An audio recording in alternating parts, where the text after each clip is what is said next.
We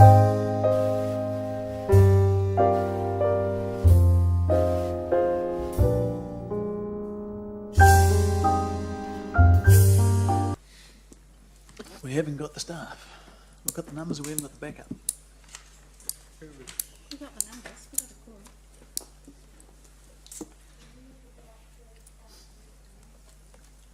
I've got no secretarial staff. Jude's out there. She's running them up. Okay, so we're getting ready to start. Thank you. So, Councillor Pascoe, I had you, I think, next on my list.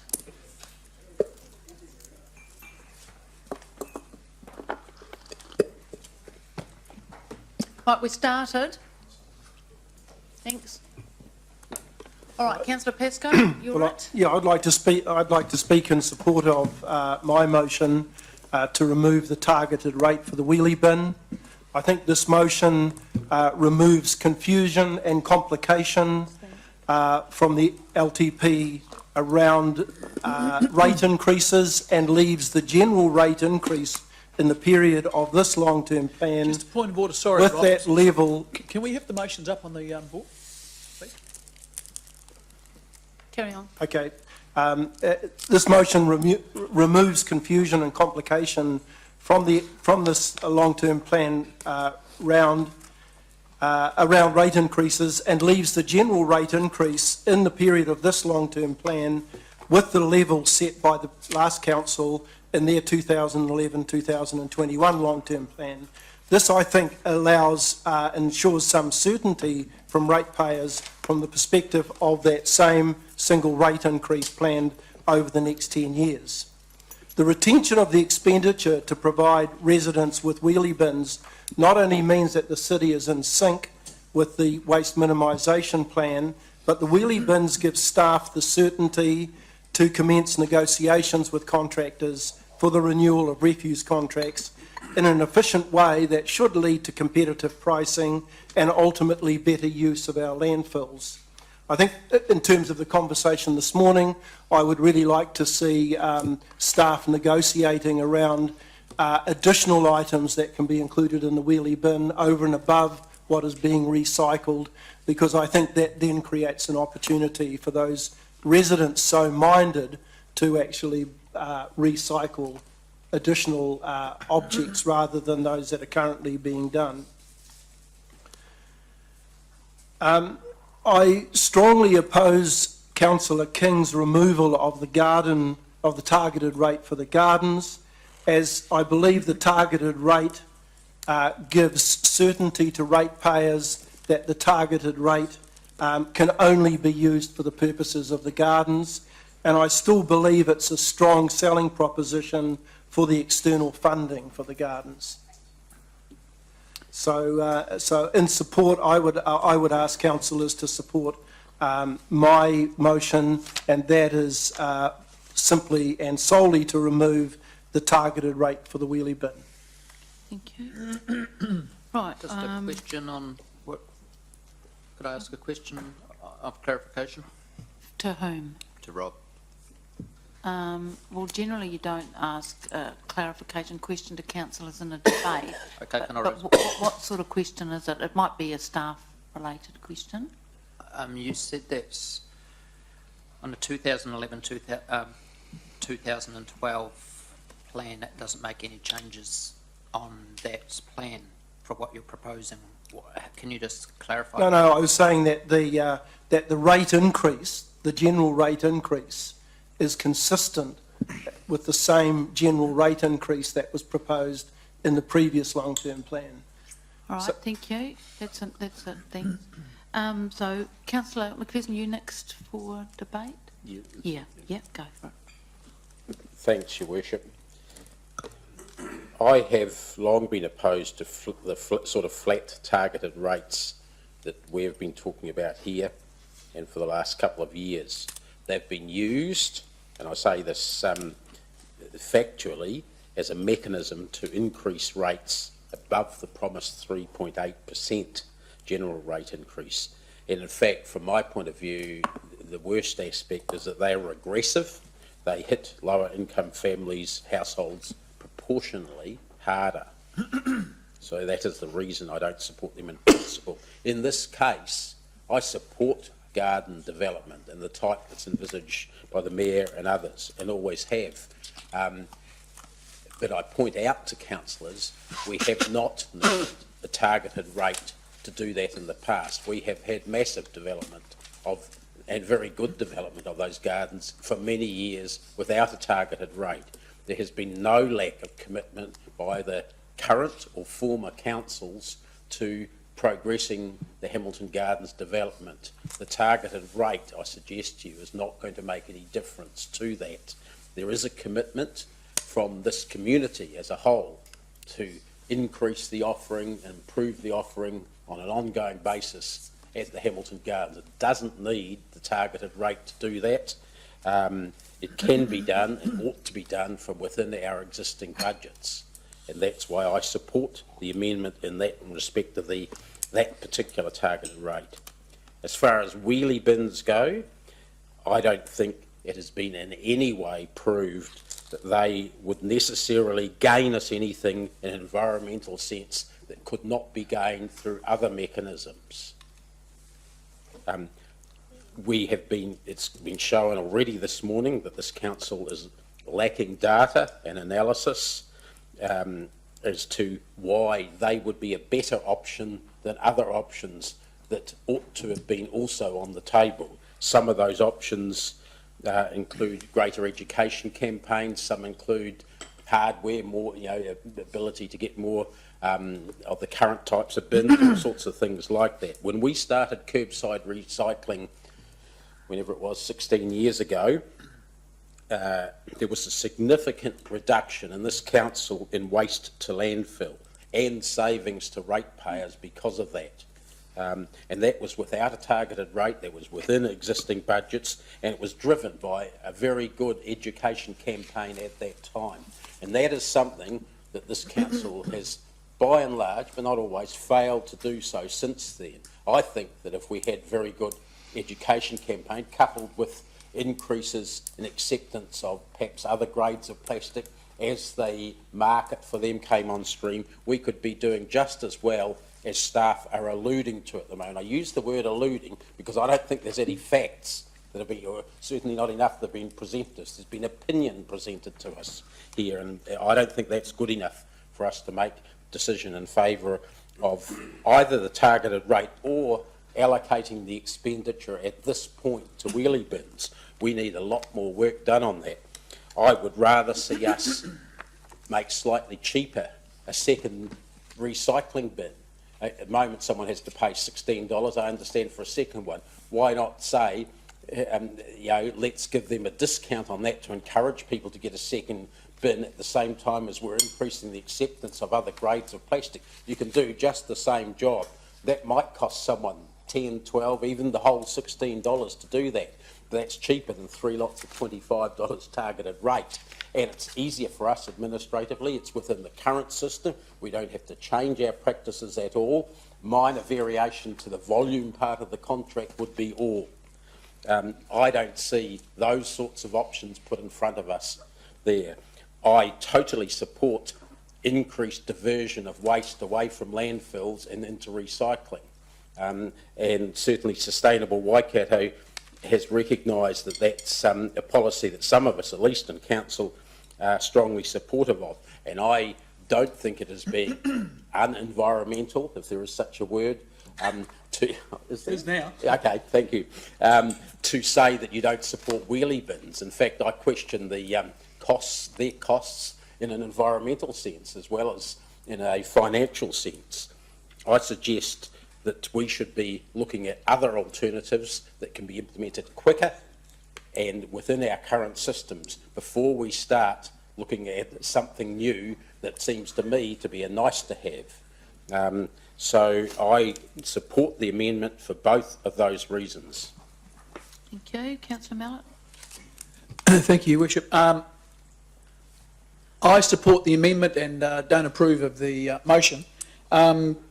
2012, this council set on a path, and I commend them for remedying the council's finances, which were at the time in a shambles. part of that was a progressive rate increase, starting off with an 8% rate increase and then 10 years of 3.8% rate increases. That increase, the 8% plus the 9 further years of 3.8, meant that rates after the end of the first 10-year plan would have increased 51%. And I assume, and I'm not sure what the community thought, but I assume the community thought at the end of those 10 years it would sort of stop. But of course, what we've done is now we've just moved that 3.8% another 3 years out. So that means that the cumulative rate increase over those 13 years is it's increased by 69%. Now that is an example of a council that is cannibalising its own community. There is no way in the world that the quality of council services to ratepayers will have increased by 69% over 13 years, whereas our cost to our ratepayers will have. Now that is before the addition of these targeted rates. Now, in terms of the targeted rate, I am not convinced at all that the increase in service to our ratepayers will be commensurate with the increase in cost, both in terms of the 2.8 million plus the targeted rate. So I will be supporting the amendment and not the motion. Thank you. Okay, thank you. Any other speakers? Yes, Councillor Wilson. Your Worship, I'll be very brief. I intend to support the amendment and not the motion. Although, on the face of it, they are somewhat similar. If in fact you look at both of them ask for the wheelie bins not to be funded. And in fact the only difference is that Councillor Kings goes one step further and says philosophically targeted rates for the gardens is, I think I'm correct in understanding his point, that it's misleading because the ratepayers of Hamilton signed up to the plan we announced back in 2012, which was a 3.8% rate increase and a cap of 440 million. And most people have celebrated that financial strategy. Most people throughout New Zealand have celebrated that, including local government New Zealand. People, even Councillor Mallett has turned around and said, thank you for recognising that council was on the wrong track and you've turned the ship. But then we sort of started to unravel the promise. And it must be so incredibly frustrating for people to hear a promise, sign up to it, be reminded about the promise by some at an election time, and then subsequently find, in fact, there's been a bit of incremental creep. And that's what I think a targeted rate is. So by removing the targeted rate from the gardens, please do not think for a second that means we're abandoning our commitment to the gardens. We're not. And in fact, if we don't spend the money on the wheelie bins, we can fund the gardens. And don't think for a minute that by doing it that way, that we suddenly become less attractive to attracting outside funding for the gardens. Because we've heard from the staff, that's not the case. So here you have an actual wonderful opportunity. There is very little proof that we will improve the level of recycling by the introduction of wheelie bins. Surely we could simply start accepting the broader range of plastics that we're currently not accepting in the current recycling bins.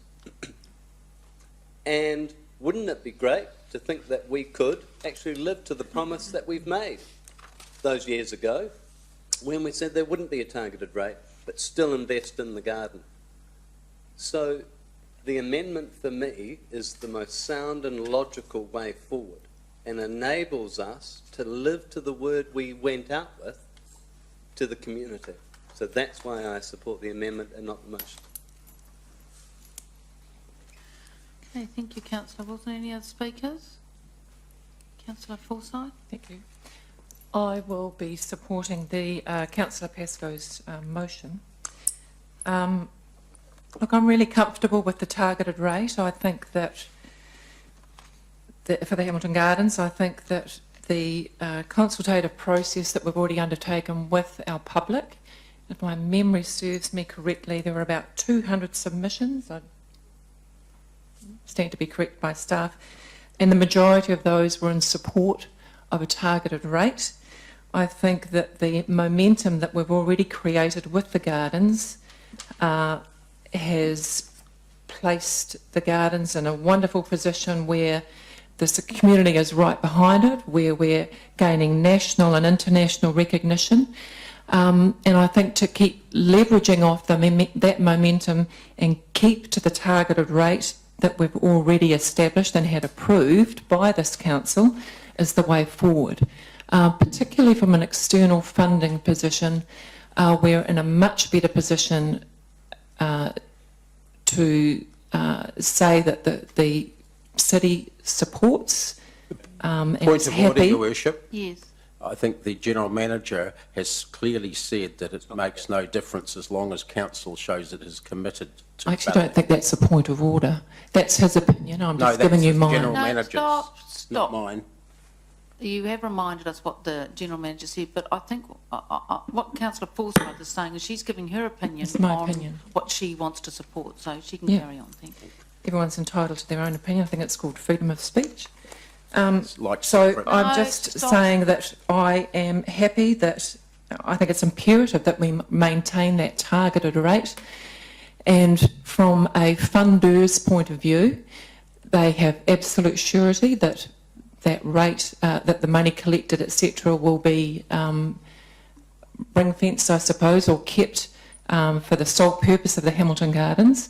We all know in this fickle world of politics that councils can very subject to all sorts of information and all sorts of changing environments. Councils change their positions, and that's the way councils work. So the advantage of having the targeted rate is that it doesn't matter what opinion and what political sway might eventuate at the time, the targeted rate secures the funding for that particular project, i.e. the Hamilton Gardens, and it really places some assurance, solidifies, I think, any potential avenue to secure funding. And as I said, we are poised to, as an external funding project, we're poised to submit a significant application to the Lotteries Commission, significant Lotteries Fund, and having, in my opinion, having that targeted rate as a key, or one of the elements of those applications is absolutely imperative. So I urge you, councillors, to support the targeted rate for the gardens, but also as part of the motion by Councillor Pesco, to also support the lifting of the targeted rate for the wheelie bins. Okay, any other speakers? Councillor Gallagher. Yes, thank you. I think Councillor Forsyth raises a valid point. However, you can have all the targeted rates you like. Each new council is in total control of its own destiny. I want to remind this council that the previous council democratically voted to apply a reserve status to some land surrounding Lake Whaiwhakariki. This is really related. How? The Mayor and others How, voted... Councillor Gallagher? Let me finish. The Mayor and others No. in the new council voted to lift that reserve status. A terrible decision in my view, but the numbers were there and the reserve status was lifted. There was no issue around whether or not we had a targeted rate. So the next council, if it so chooses, at any time can stop funding for any project. It is in total democratic control of its own destiny. That's how it should be. That's why we have elections. That's why we have elections every 3 years. The key thing of this, and for the historic record, last year I voted against the targeted rate, albeit I did support it as part of the composite motion, and I note that. However, I think the key words here, and we can say this to funders, that this council says the Hamilton Gardens Capital Redevelopment Program timing and value remain unchanged. And the support we had last year wasn't for the targeted rate, it was for the development of the Hamilton Gardens. The issue, and the only issue today, is how we fund that development, and whether that's included in the 3.8%, the total general rate, or whether there's a special rate. They are totally separate issues. What Councillor King's amendment clearly does says that the Hamilton Gardens Capital Redevelopment Program timing and value remain unchanged. That is a clear statement by resolution that can be given to any funders. And I don't believe any funders can dictate to this council how we raise money for Lake Whaiwhakariki, for the River Plan project, for Hamilton Gardens. That is frankly quite beyond the pale. As long as they have an absolute assurance by resolution of this council that we are committed to that development, then that is the way forward. All funders also know in a democratic process there can be an election in a year and a half time and everything can change. That is called democracy. Right, any other speakers? Okay, I'll make some comments. I'm going to support the motion and vote against the amendment. I want to start with wheelie bins. In our last report, the full report given on wheelie bins, page 111. This is what the staff report said, and this is in relation to what goes to the heart of what wheelie bins is about.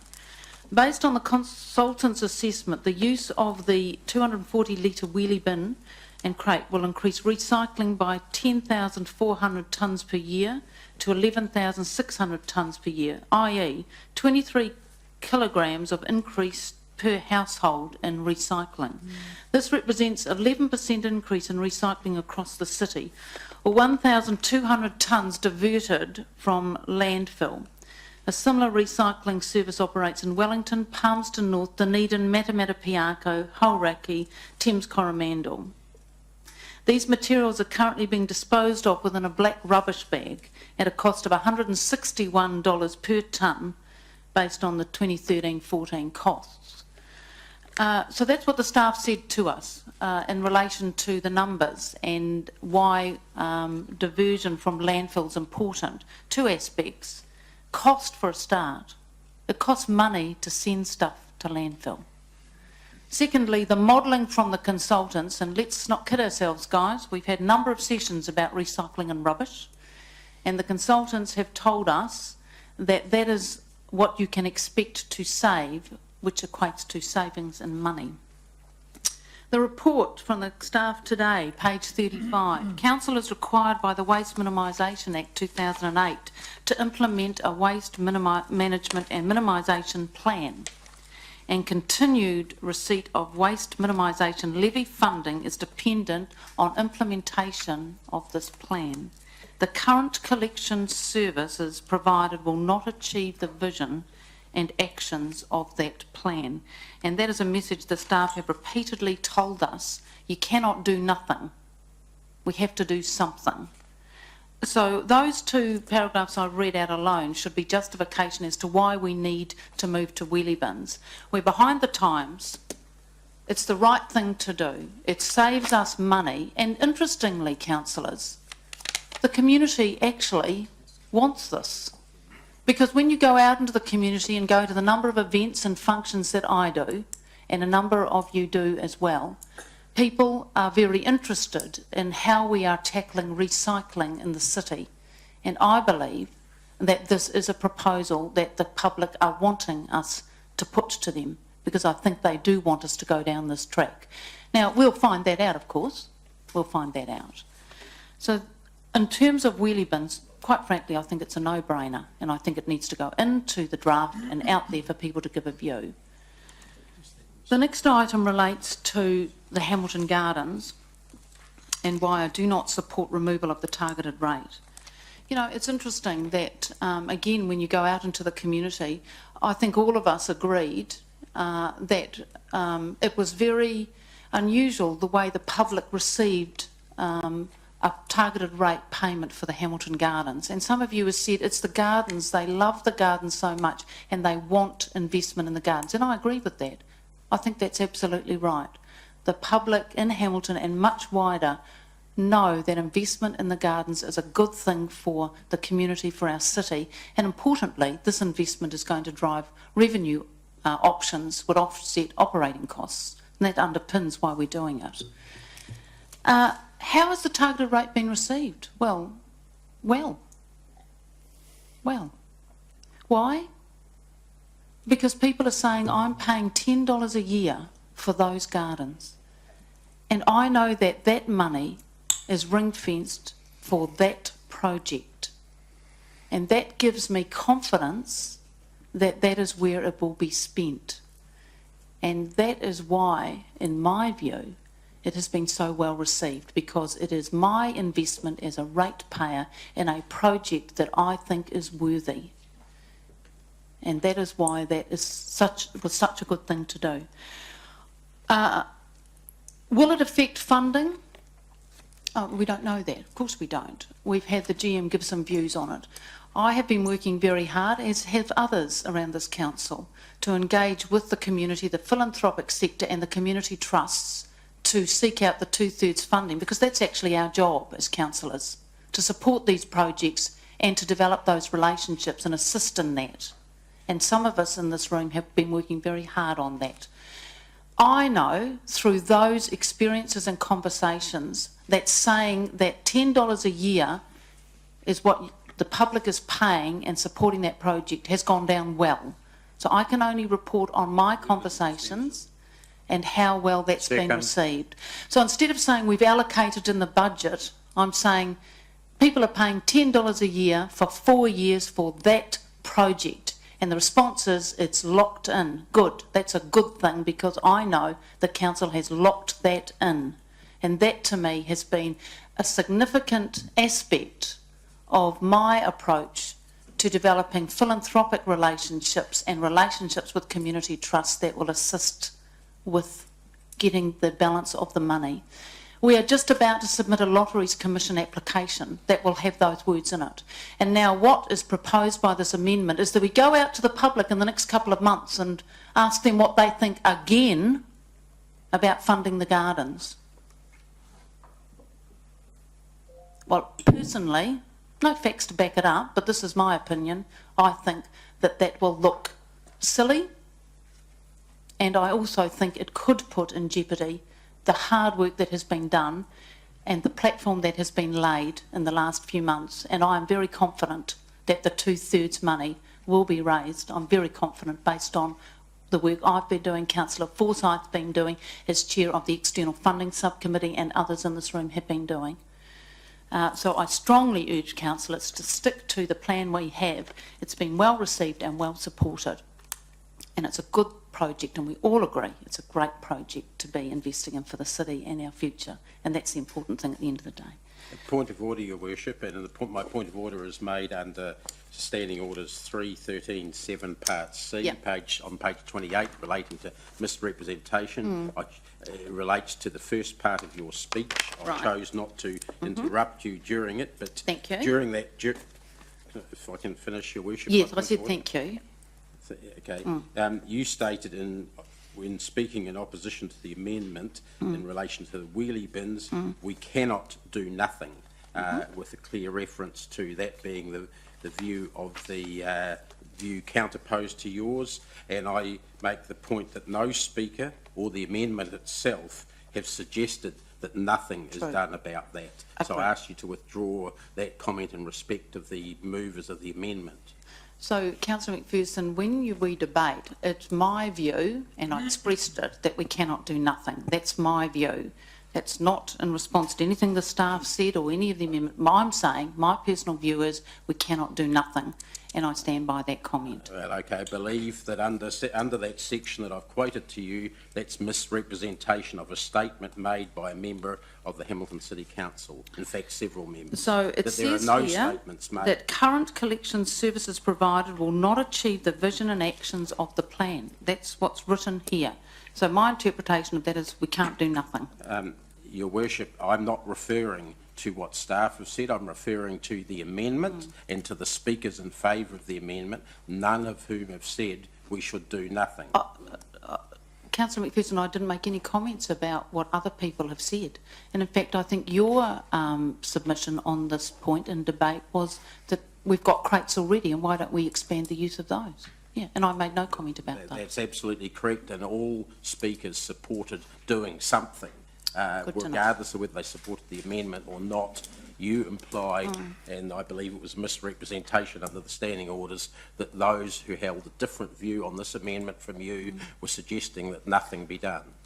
Well, I don't agree with your point of order. Thanks for giving your comments. So and you've I've made a given my ruling views on your own. Well, that's the difficulty of the standing orders, of course, isn't it? Well, there's another option, of course, that the chair can stand down and the deputy chair take over for the deliberation of the decision on the point of order. So, Councillor McPherson, in order to, enable the meeting to function practically, I'll withdraw it so that we can just get on, okay? Thank you, Your Worship. All right. Now, in terms of right of reply, because we're dealing with motion and amendment together, the mover of the motion does actually have a right of reply. The mover of the amendment doesn't. So do you want a right of reply, Councillor? No, I have no wish to. Your Worship, I have a procedural question. Great. Go for it. In regards to the motion that's up there right now, the PASCO motion, it implies that the targeted rate,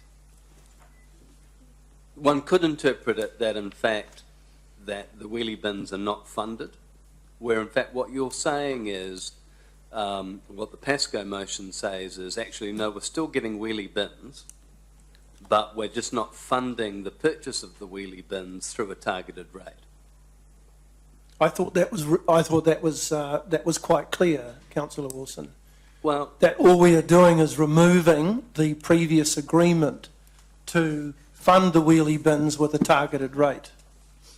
So I think Councillor Wilson's saying we need to be clear what the motion means. yeah. And it's Well, I'm really- glad you think it's really clear, and maybe it's just that, it comes naturally to you, but I'm just No. looking at somebody reading that document and reading the motion. So Councillor But Wilson, hey, look, if you're comfortable with it, I just don't think it's particularly clear at all. Councillor Wilson, it's a good point you raised, because one of the things we want to do is make sure the resolutions are clear. So let's just get some advice from the staff, because at the end of the day, they're the ones that implement our decisions. Is the wording clear? Because Councillor Pascoe has said his intentions are no targeted rate but wheelie bins in. So is that sufficient? I mean, we don't want to be at cross purposes here. Okay. Sorry, can you speak into the thing, Richard, please? Apologies, Councillor. First time speaking, that's why it's turned off. The recommendation will see that we do not charge a targeted rate, but the wheelie bin provision and the costs associated with the provision are included within the budget, which was Councillor Pascoe's intent. If it is clearer, we could change the words "not proceed" with "be removed." That is, that the targeted rate proposed to be charged for wheelie bins and approved by council be removed as part of the long-term plan. Is that clearer to you, councillor? Yes, much clearer. Does my seconder support that? Sorry. Still funded within the budget. I just thought it would be clearer if it says that they're going to be funded, but just not as a targeted rate. But Or within the budget. You could just say be funded by general rates. Yeah, Which is funded exactly by what you general mean. rates. That would have been But the cost is currently still in the in the budget. general rates, by funded Okay, by well, general rates. if you're comfortable with that, and my seconder is, I'm happy for that minor change to be made. so that minor change. Be removed and wheelie bins be, and the cost of wheelie bins be funded. No, hang on, that be removed and the cost of wheelie bins be funded as part of the long-term plan. Or from the general rates.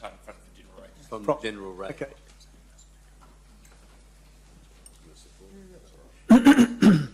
Are you happy with that, Councillor Chesterman?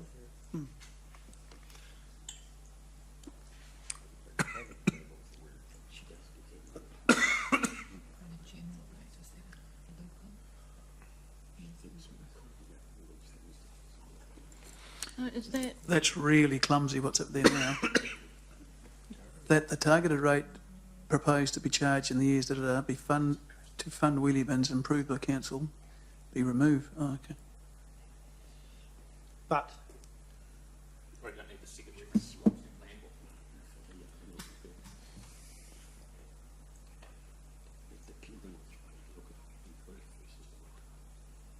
be funded from rates. right, you happy with that? Democracy managers, are you happy with that wording? Yes, I understand. Well, I think I understand it. Do people, are we clear? Is that a workable motion for staff? It is a workable motion for staff. Okay. Right? CFO, My please. seconder is Is that clear? happy with that. Okay. All right, is that, so the move and the seconder, is that right? Right? Okay, so right, so we're going to the board to vote, and we're voting on the amendment. The amendment. Voting on the amendment. I'll put the amendment up. Mm-hmm.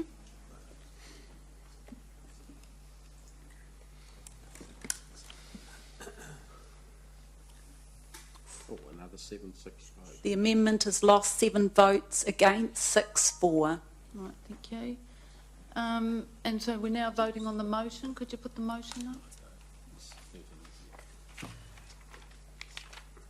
Okay. We're voting on this, councillors?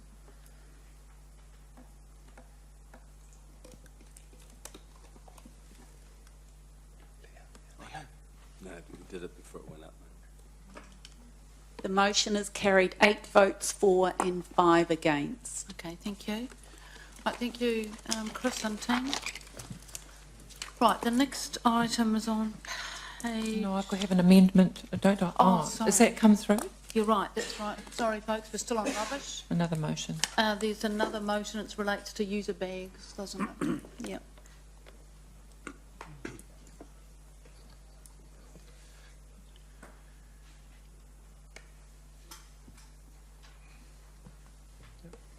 Okay. So is there a seconder for... I'd be happy to second that. Could I ask for a clarification from the mover in respect of her intentions or meaning, if you like, of that? Is she saying that in the second part with the intention that implementation, that is implementation of user pays or implementation of any aspect of the review? It's almost like it's second guessing the outcome of the review, if you get what I mean. So I'm asking for that part of it to be clarified. Well, no, it's basically asking for a business case, and that business case would come back to council, then we'd decide and the decision would be made at the appropriate time. So is that a business case on user pay rubbish bags? Yes. Is that what We had you're that. wanting Yes. to do? No, we have not had that, no. So, Chris, do you understand what Councillor Forsyth is wanting to do?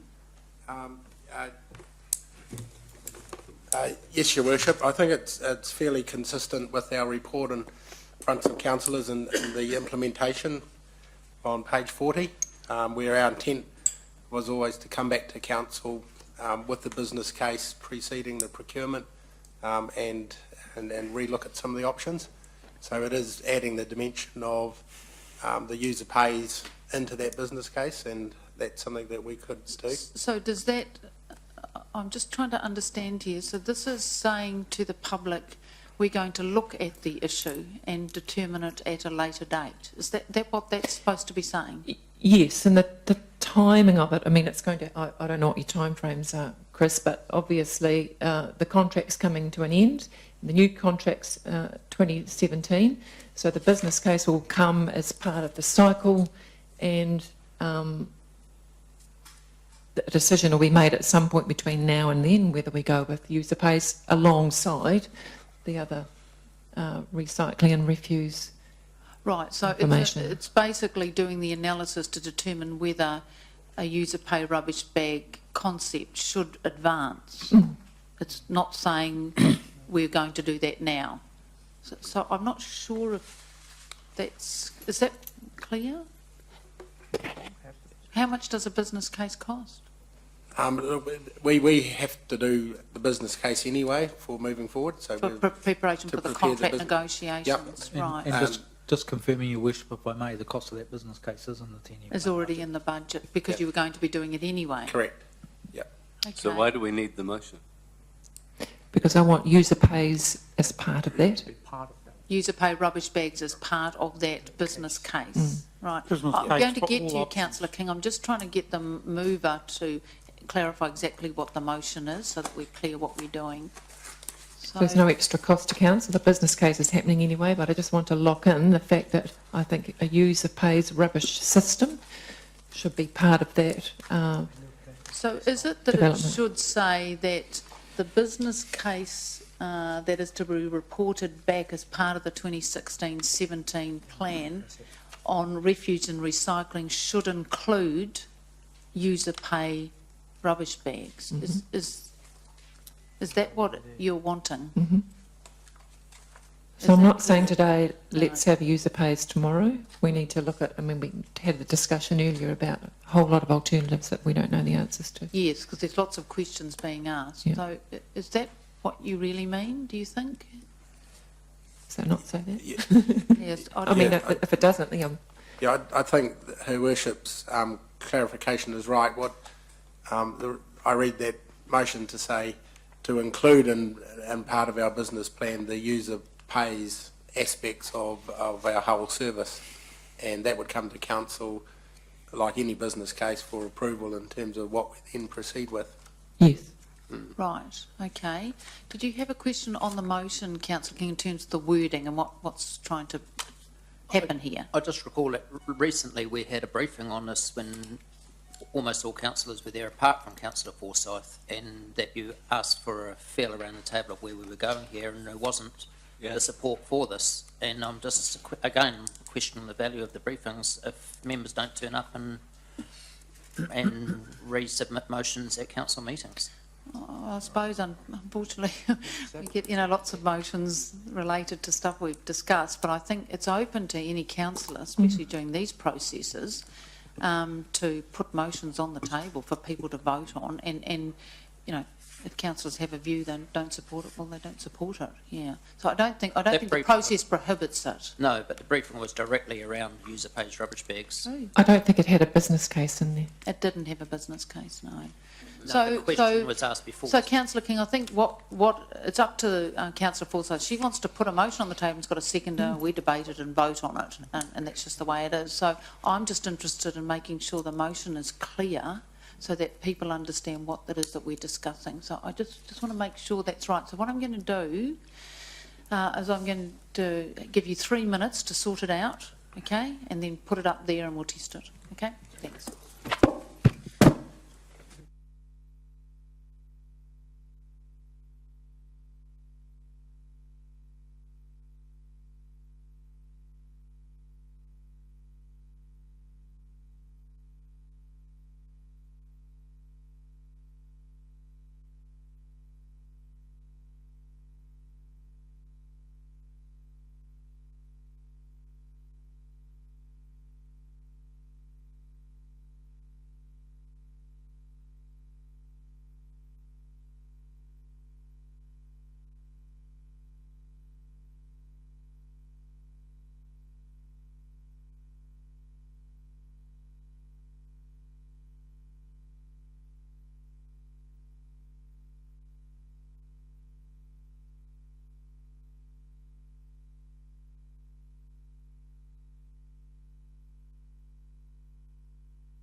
so I've got a mover, councillor Forsyth, and seconded by councillor Truman, and that's the wording, councillors.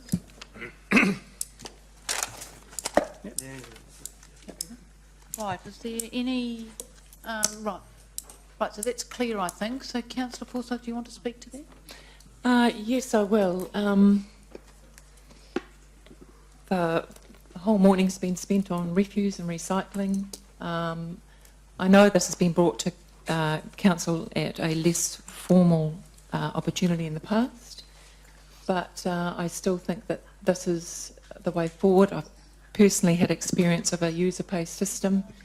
I can understand the merits of it. I've had significant engagement with members of the public around the desire for a user-pay system and the clumsiness, etc., of our existing system where you pay for 2 bags whether you use the bags or not.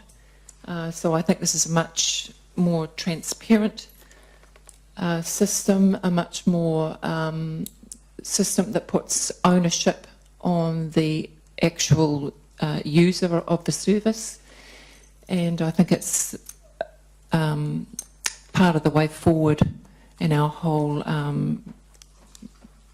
waste minimisation plan. So I'd really like to put it on the table. It gives us an opportunity with that longer lead-in time to for the public to absorb and get to have the idea that this could be coming up in the lift, and along with the business case that will be taking place anyway with the renewal of contracts, I think it's just an appropriate time to have a look more closely and more intently at the user-pay system and all of the. I don't think we've looked at it in depth enough as a council, so it's a great opportunity. Okay.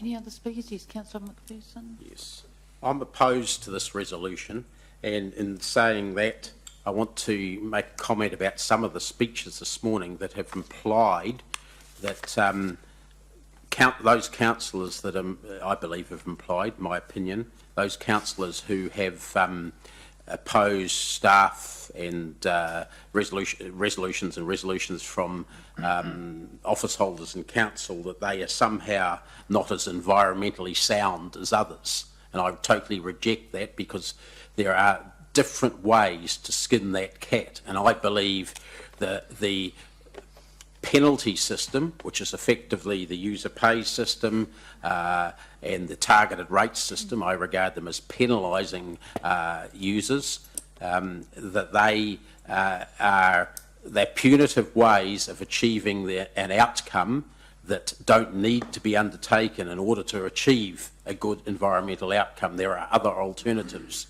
and that's the reason behind my speaking and voting this morning. User pays, I would love to see a referendum on whether we should bring in user pays rubbish bags in the city. I believe I know what the clear outcome would be. There are some anomalies in the current system. There will be far more glaring anomalies in any user pay system. I believe the mover of the motion has second-guessed the outcome she wants. She's made that clear in her speeches. Even though she is calling for a business case, she is saying clearly that she supports user pays for that particular service. And I think that's what we're dealing with, a move towards that. User pays add levels of bureaucracy we don't currently have, and administration and costs related to that we don't currently have in council. Even though there are anomalies with the 2-bag system, it is far easier and cheaper to administer. They add higher costs for large families, clearly, and that is a problem, I believe, if we're looking at a socially sustainable community in Hamilton, especially if we're doing it in a number of areas. I think that the date for that is wrong. Proposed date for implementation, as suggested in the earlier motion and implied in the current wording, because that will be ahead of the wheelie bins, and surely if you are making any changes, you will want to have them working together rather than one in advance of the other. And the question of whether, I don't know whether this business case would be looking at rubbish collection alone, or whether the costs of that might be transferred to large families, I suggest, would be then offset from rates. How wide is the review looking at? I'm not sure that that's clear either. And in my experience, if we increase costs to the community, we don't reduce rates elsewhere, hence part of the debate before over the Hamilton Gardens. We previously had a garden development program, then we didn't increase that when we added a targeted rate. We just used that money for something else, and I believe that that could well happen here. There's a lot of problems with this. I think the lower level, less directed review that was called for previously by the secret briefing session we had was enough for now. And to get as specific as this, particularly with the intentions that the motions mover have outlined, is too far, too fast, and would not actually be supported by the community if they were able to debate that in a standalone thing, not as part of some big overall LTP package. Thank you. Any other speakers for or against? Yeah, wish to speak for the motion, Your Worship. When I look at what it costs per household of $66 per annum, which is our current system, and that's on page 37, according to me, that's $1.26 per week per household, and when you break that down to 2 bags, it's 63 cents per bag. We can't possibly be doing it for that cost. When you look as around the rest of the country, the average is around about $2.50 to $3 per bag around the rest of the country. I know that a wheelie bin, if you have a private hire wheelie bin, that costs you $320 per annum. So I just really can't see that we can continue on collecting this rubbish for $66 per annum. And maybe with the new contract or something like that, it might change considerably. But I think at the present time, of course, it's not covering its own costs. Point of order then, Your Worship, in response to that. Should we not be asking staff for clarification on whether the $66 does actually cover the full collection cost? Because I believe our policy says it should. Is that a question you want to ask now? Yes, please, Your Worship. So Councillor McPherson's asked a question about cost. I guess, is that related to the contract? You know, is that the cost of the contract?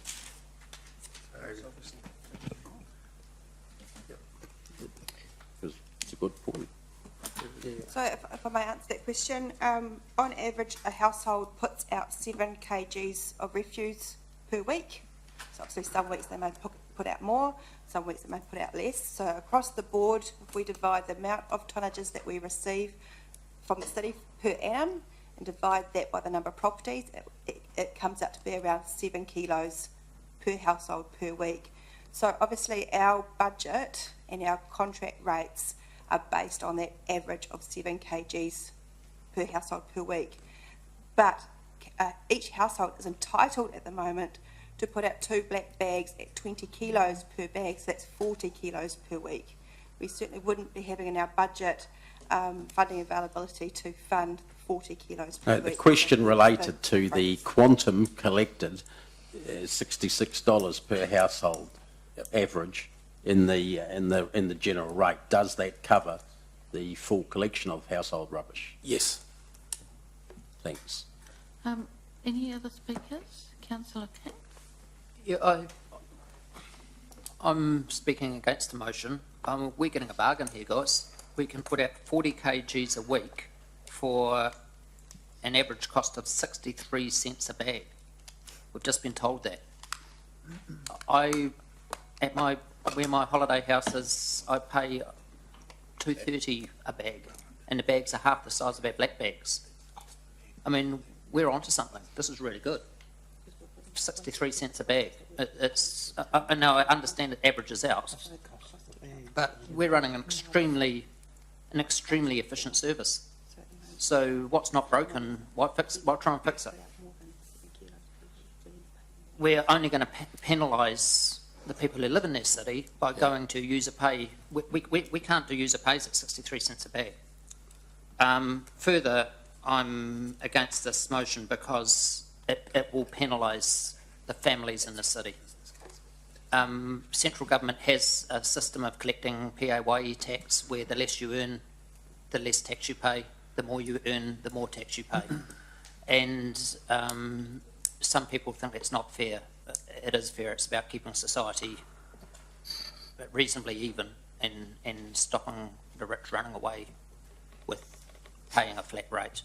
And here we are sitting here debating whether to penalise our families by putting out user pays rubbish bags when a family may produce 40 kgs and the house next door may produce a lot yet less. So it is redistributing the cost at the expense of those who least can afford it, and that's the families.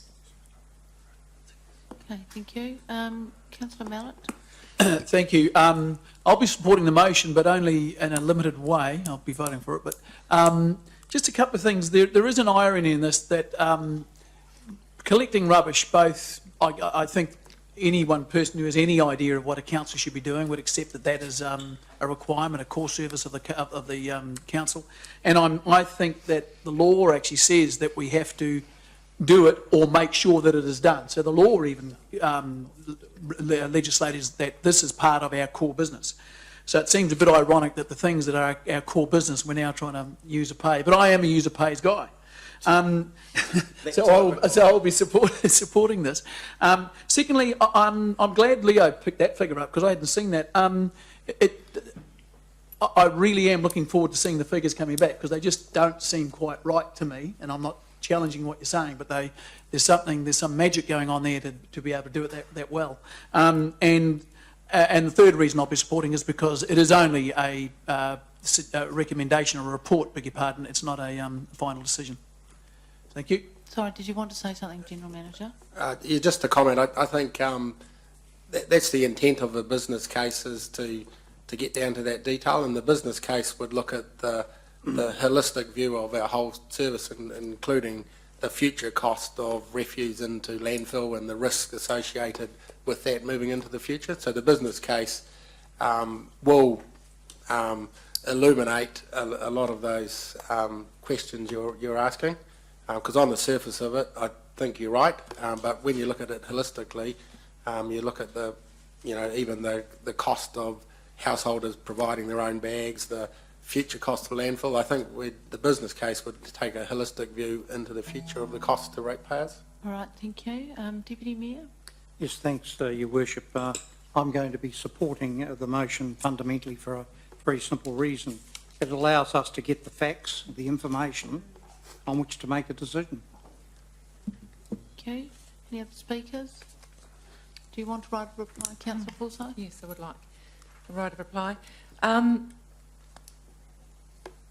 All I want to do is get the business case, and I think for some councillors to say that it's a far cheaper system to stick with what we've got, I don't know how they make those assumptions, because, I mean, I don't think we've been presented any business case facts thus far, so to be able to say that we've already got a cheaper system without knowing what is coming up, I don't quite get that. And I suppose I look at this slightly differently. I'm looking, you could say, instead of penalising people for the rubbish they use, you could look at it actually as incentivising people to look at their rubbish habits, the way they live and the way they deal with waste. So I think it's actually a far more transparent way, and the less rubbish you use, the less money you pay. Okay, thank you. All right, we're going to vote on this motion.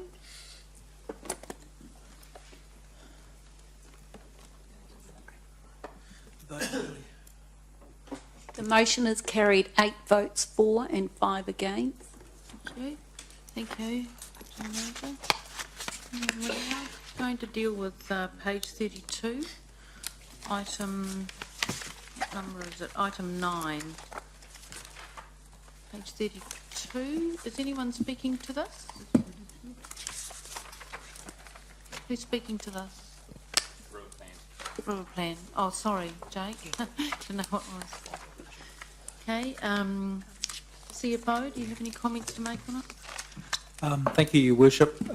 As part of considering the budget, we have allocated now some money into the river plan at $250,000 in 2015-16, and each subsequent year $500,000. That is reflected in the figures that are in front of you, those were supplied, or that amount of money was available as we worked through some operational changes and efficiencies. Okay. Okay, questions? Yes, councillor Mallett. Judging by the quantum that you've put down, $250,000, then $500,000, this is planning, consultation type design work rather than construction, huh? No way you're going to I get. think, Jake, can you answer that? I mean, through you, Madam Chair, it's a mixture of things as has been outlined in the report.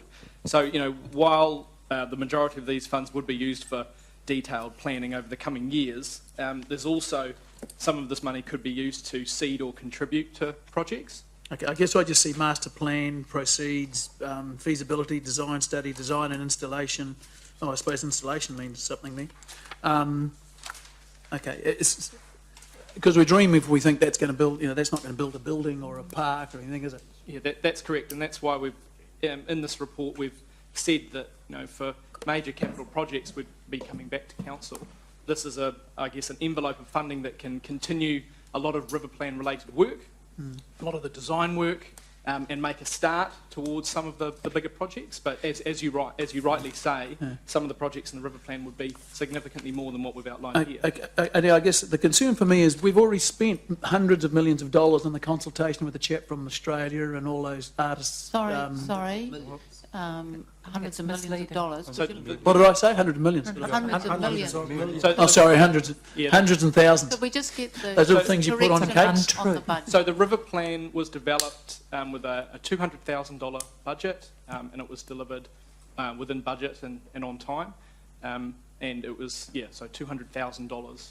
So how much of that work is used again? I mean, that was to sell it to the public, and then how much of that is reusable? I mean, we just, you know, we're spending money thousands of dollars on consultants, so we're going to be back into that train again, are we? Well, there's a lot of planning and design work that would be needed to, for instance, if we looked at the Ferrybank master plan, so that's one of the major projects that we would be focusing on over the next year or so. That would involve, you know, right now we have the river plan delivered a strategic high-level concept for what we would like to see, an experience that we'd like to see in the future. There's a huge amount of work that would now need to happen to take that to the next level of detail, and that's what the master plan would do. And we have some resources within council and some skills within council to be able to do that, but also we would be seeking external support as well. Okay. Any other questions on this? No?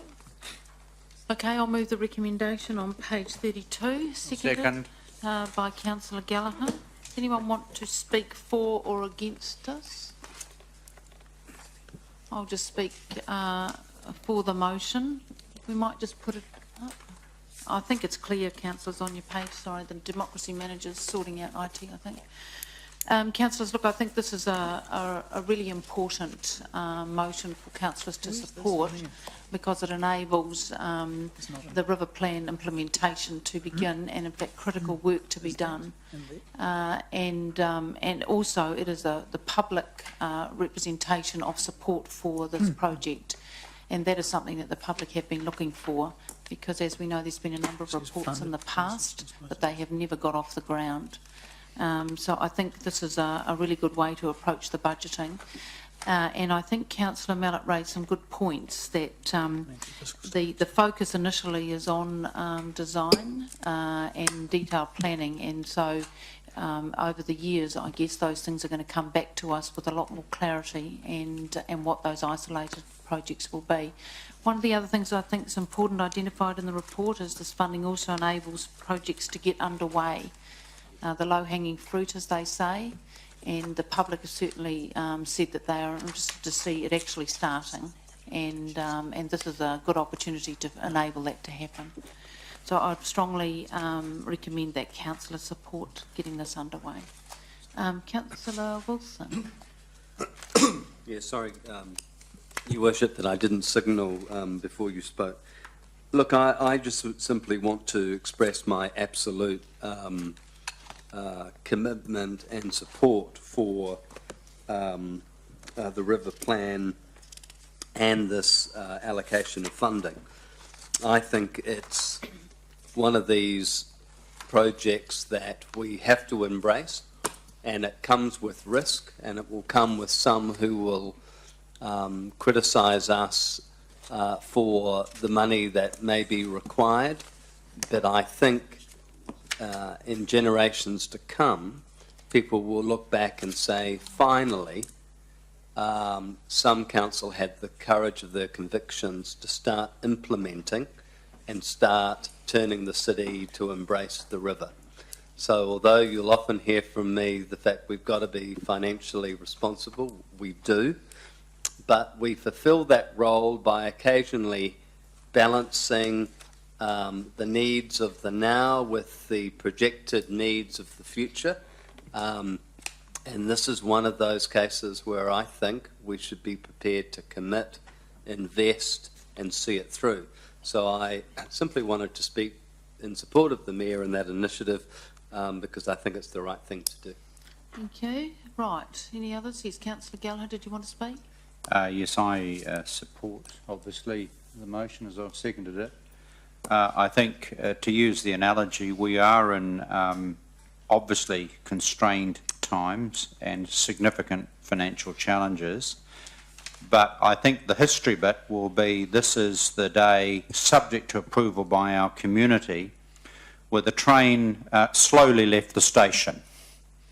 In terms of the quantums we're allocating, it is a somewhat slow 30-year journey, but it is better that the train leaves the station, so to speak, than not at all. I'm hoping once we get momentum and we look at alternative sources of funding, then this particular project, this will be the historic meeting that Councillor Wilson alludes to.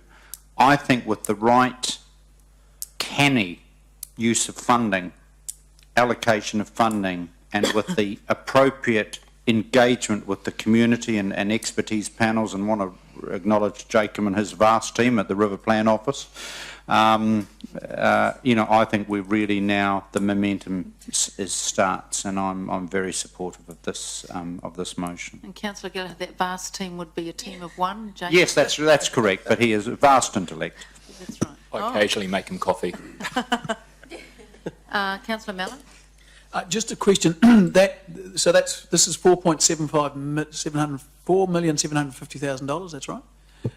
That's correct, Councillor. Over the 10 years, and it's in this grant. It's included in those figures that you, Okay, in thank all you. the figures that you've got in front of you. Thank you. Right, any other speakers? Okay, Councillor McPherson, sorry. Yes, Yep. Your Worship.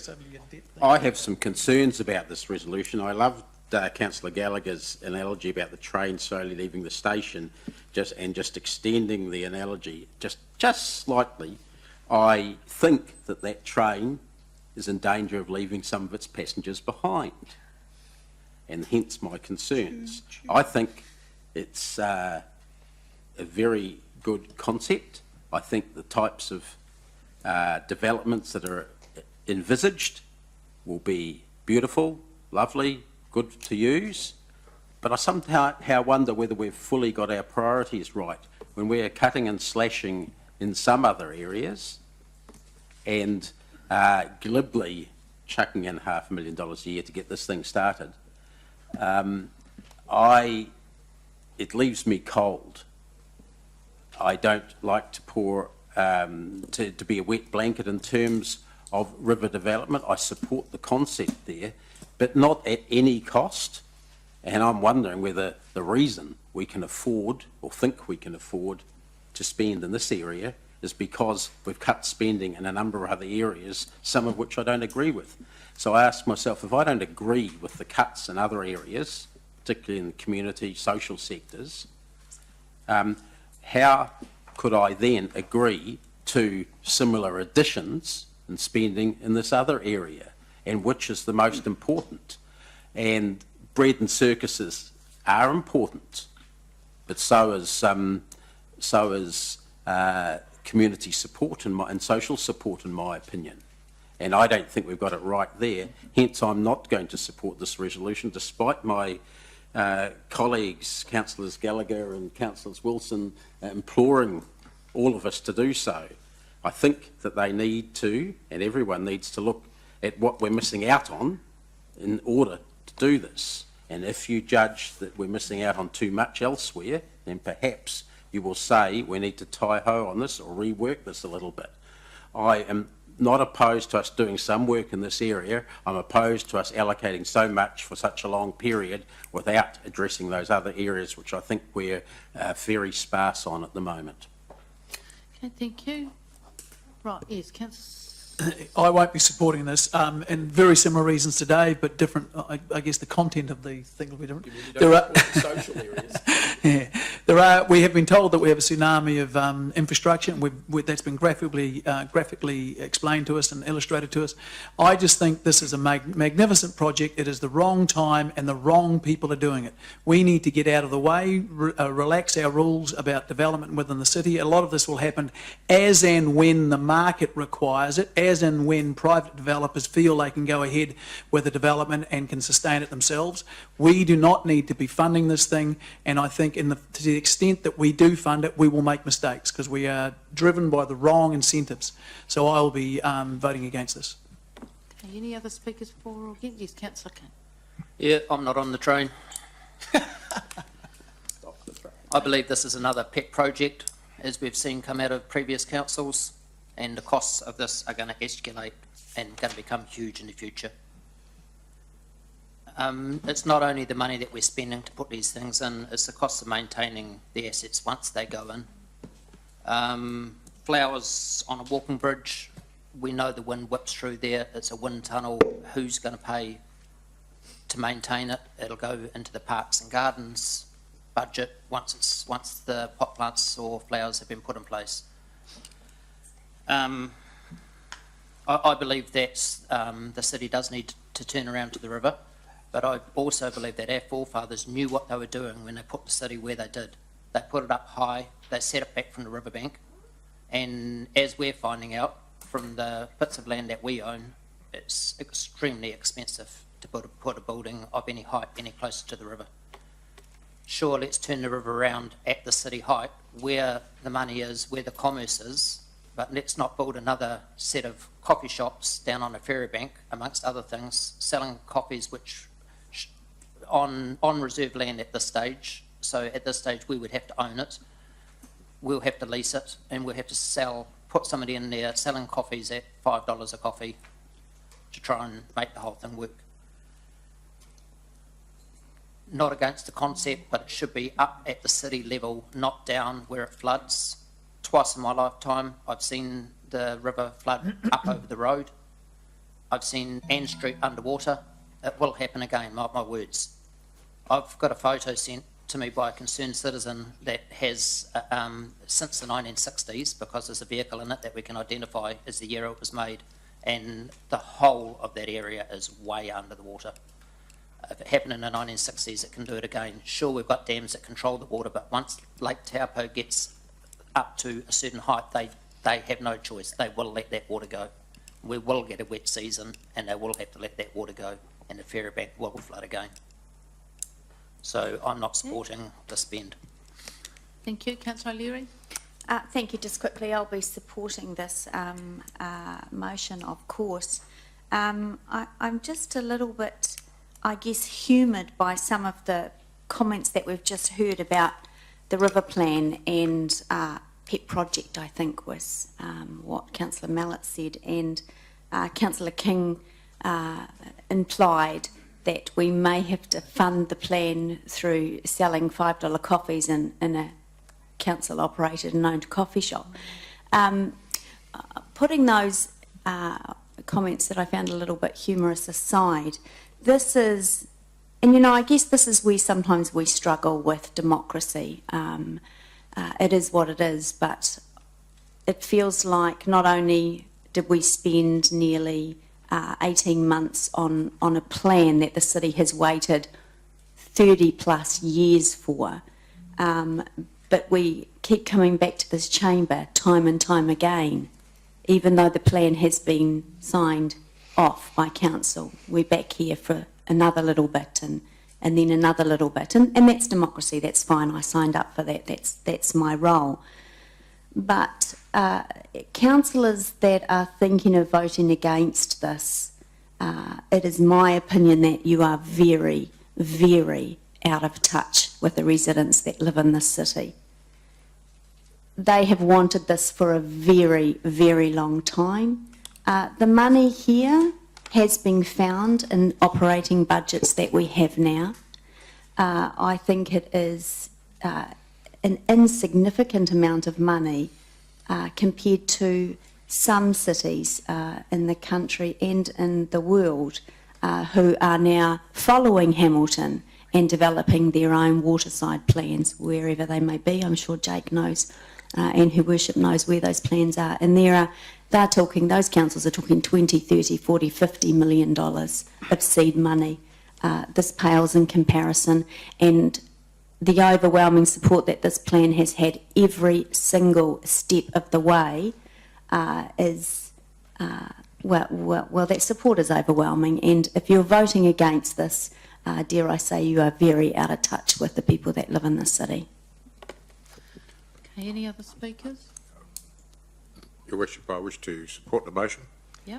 I think what's happened, of course, is over the years, and there's so many councils come up with an idea, but it never ever gets followed through.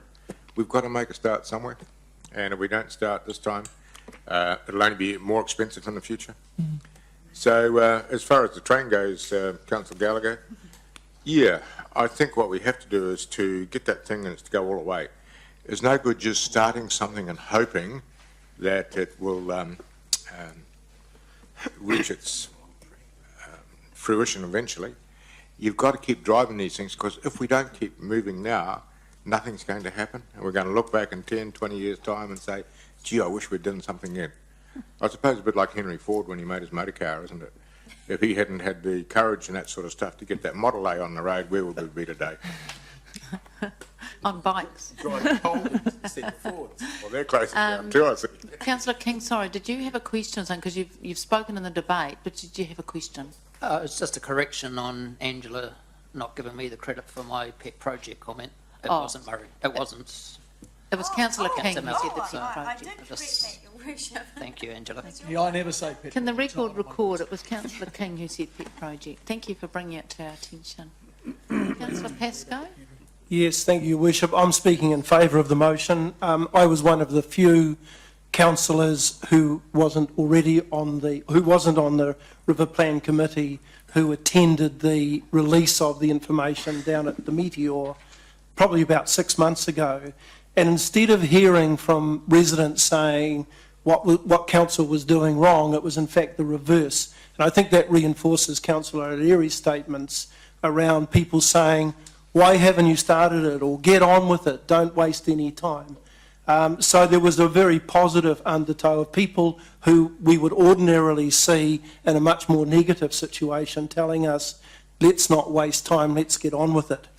And if I can just follow on from Councillor McPherson's statement about choices, good leadership is around choices, and I think the residents know that we can't provide every single thing that they want. So they expect us and they elect us to these positions because they believe that we will show good leadership and we will make choices which will generally reflect what they would like council to be doing. Okay. Anyone else? Yes, Councillor Forsyth. Thank you. Just quickly. Look, I'm in support of the motion. I think the river and the river plan is part of who we are. It's part of our identity as Hamiltonians. And I think that's one of the reasons why people want us to get on with this. I get sick of people not in Hamilton or people other than Hamiltonians bagging Hamilton for all sorts of reasons. And I think something like this where we can acknowledge the environment that we live in, acknowledge the place that we've come from, and be proud of our river, and in a way be proud of ourselves and proud of our city is a really important thing for us as a city and as citizens going forward. So wholeheartedly supportive. Okay. Right, we're going to vote, councillors, on that motion.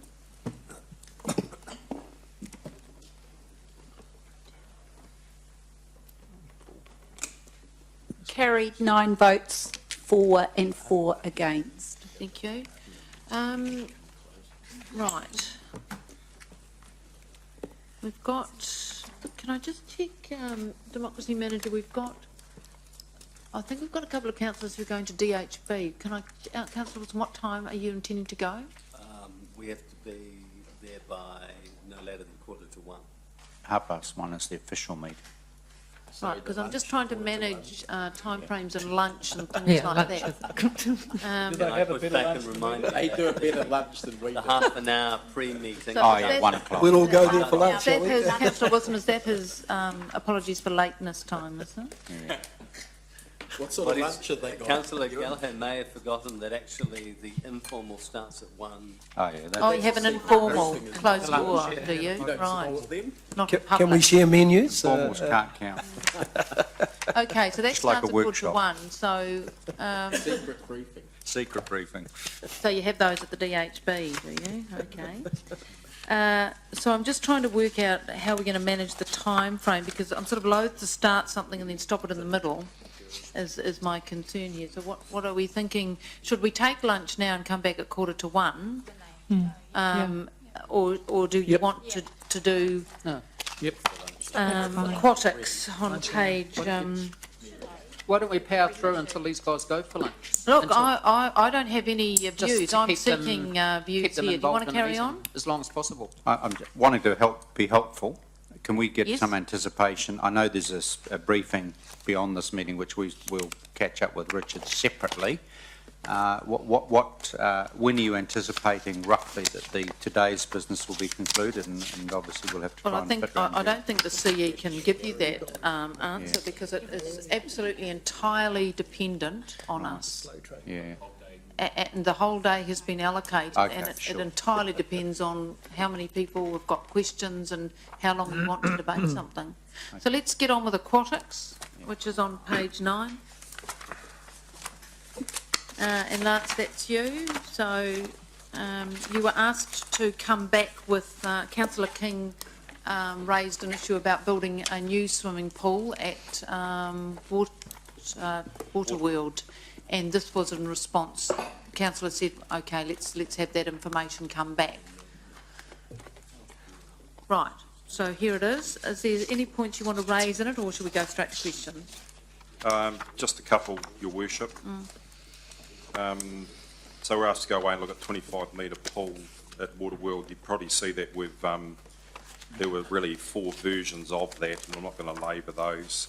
We worked through, and it's in your table on page 22 of the agenda.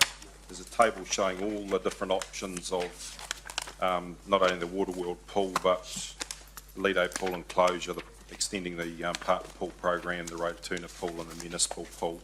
I think the other bit of information was, I think Councillor Forsyth said we should actually report back on what were the options and costings around the municipal pool that have been reported previously to Council on a number of occasions. So the report actually has a summary of that information. So the recommendation from staff, having gone away and done that work, and we've actually had some estimates from a couple of different companies, and on top of page 15, there's figure 2, there's a graphic of what a 20 by 25 metre pool located at Waterworld would look like. So it's what we're recommending is one which has an adjustable floor in it, which means that the bottom of the pool can move up and down, so that gives us maximum functionality. We've spoken to Kapiti District Council, and they have that technology in one of their pools and it works really well. They can do everything from water polo to having that maximum depth for competition swimming, right through to raising it up so kids can have learn to swim programs as casual swimming and a whole bunch of other things too. So we're recommending that the 20 by 25 metre pool is the version that you should consider. That's the staff recommendation. And that helps meet our swimming pool capacity requirements, and it actually fits within the fiscal parameters of the long-term plan, although realising that that wouldn't be constructed until year 8 of the long-term plan. I'll leave it there. The only other thing, Your Worship, is that the municipal pool, we've outlined there that, and in the recommendations, is that we, the covered version of the municipal pool upgrade is probably the most expensive of the options, 8.8 million. And the regional sports facilities plan, Sport New Zealand and, Swim New Zealand, Sport New Zealand and Swimming Waikato don't actually recommend in their aquatic strategies that there's outdoor pools for going into the future, basically because of the seasonality of those, and that there's a plethora of them in the Waikato already. We're recommending that the municipal pool's closed, and that we've had some advice that we should go out to consultation on that because it has been a key matter of public interest. Right, okay. I'm just going to go to the CFO, just given the decisions we've just made on wheelie bins. I just want to make sure councillors are clear about the recommendation in this report from staff is to do this pool. I just want councillors to understand what the financial implications are of our measures. Okay. So if you could explain that. Thank you, Your Worship. We have updated the red line on here, which is the draft budget. Both of those lines have been updated for the changes that we've already made this morning. So we're now comparing the impact of the aquatics proposal. The aquatics proposal impacts in the 2023 year, and from then on has an impact on our debt, which increases our debt. By what? By around, $6 million in total. That again means that the buffer, if you like, has been reduced by a similar amount. We're still well within that buffer towards the end of the 10 years, but that overall position has reduced to $78.9 million from 84.6. If we go down to the balancing the books. Sorry, Paul, when the buffer is, when you said the 79 to something, that's the buffer, eh? That's correct. So $79 million to 80 from $85 million. That's the buffer. Is a bad thing. We've reduced how much we've got left, effectively in that window. So summarising, debt goes up, buffer reduces. That's correct. Okay. Paul, can you explain then where the green bar graph hits the red line? 2018, is it? 2021. 21. So that's that very tight year that we've signalled previously when we were doing the discussion in the targeted rates. This proposal has no impact on that figure. It's only occurring after that. And is that because it's recommended in the 22-23 year? That's right. So it's recommended from year 8. So this proposal has no impact prior to that. Okay. Balancing the books, there is obviously the cost of debt coming through, but as the proposal highlights, there is actually a net surplus from the actual operating of that pool. So just slow down on that, and because that is because the proposal says that there is a revenue stream developed by having a pool like this. That's correct. And you've factored that revenue stream in. That's correct. So the revenue stream is taken into account, but there is a much larger impact from the cost of debt, the interest, effectively. So the budget for the revenue stream is that revenue will exceed the OPEX costs of that new development. That's correct. And if you go to page 15, you see that at the bottom there is a net benefit in the last 2 years of the 10-year plan of about $37,000. No, it's on page 13 at the top. That's the Lido pool Page 13 at the top, right. on option So, A. So that's a marginal marginal revenue effect, isn't it? That's right. Yeah. Very, very marginal. So the other part of that, so it's a small amount of money that we make on this pool by running Learn to Swims, etc. Can I just check, you just said before, but then you've also factored in the cost of financing because, of course, you've got to borrow the money. That's right. So that's been factored in? That's correct. So we have, as Excuse me, Paul, why do you assume, my understanding is our current pools don't make an operating gain at all, so why do you assume this one will? It's going to do something different, eh? It's marginal. No, so Lance can answer that question. Because this type of pool, Councillor Mallett, will allow us to do more of the types of activities that make us money, e.g. Learn to Swim. So this type of pool will lend itself to Learn to Swim by having the floor that goes up. We've actually got waiting lists for Learn to Swim at the moment. So it's an area which is probably a good problem to have. So it's an area we've got waiting lists for, an area where we do actually make some revenue out of. So you're assuming that the private sector won't get in there and do it better and quicker than you will? So you're assuming the waiting list is all for you? No, we're judging on the waiting lists that we have, knowing that there is the private sector as well. So we've taken that into account. So what you're saying is we currently have a waiting list and there's plenty of private providers already in the city? I wouldn't say there's plenty, there's a number. Right. But, we are one of the bigger providers, but there are others. Look, to be honest, there aren't a lot of them lining up to do this. There's the new pool in Victoria Street and there's some other players out there. So I think the key thing here is that and I think Councillor King brought this up last time, by having another pool at Waterworld, you do get the staff efficiencies too, because everything's on site, and there's a whole bunch of efficiencies rather than building a new facility at a new site, then because you've got all those on costs as well. So that's where we can be a lot more cost effective around our Right, cost structure. just getting back to this, the cost of finance is in there as well. So what does that do to the numbers? So over the last 3 years, you see that we have small reductions in the overall Like how much? balancing the books. I mean, we can't read those for you, so how much? Okay. In the first year, it's about $200,000. That's 2023. Unfavourable. Unfavourable, and it rises to just on $1 million by 2025. Unfavourable. Unfavourable, and that's reflecting the fact that you're carrying that debt through those periods. Ah, yes, okay. But, Cost of finance. but we're still in surplus. We're throughout still all in of surplus those by years. $25 million. Right. Okay. Okay. The final chart is, of course, the debt to revenue, and again, there is a change in the percentage. So we move from, and this is measuring in 2025, a debt to revenue ratio of 169%. That rises to 172%.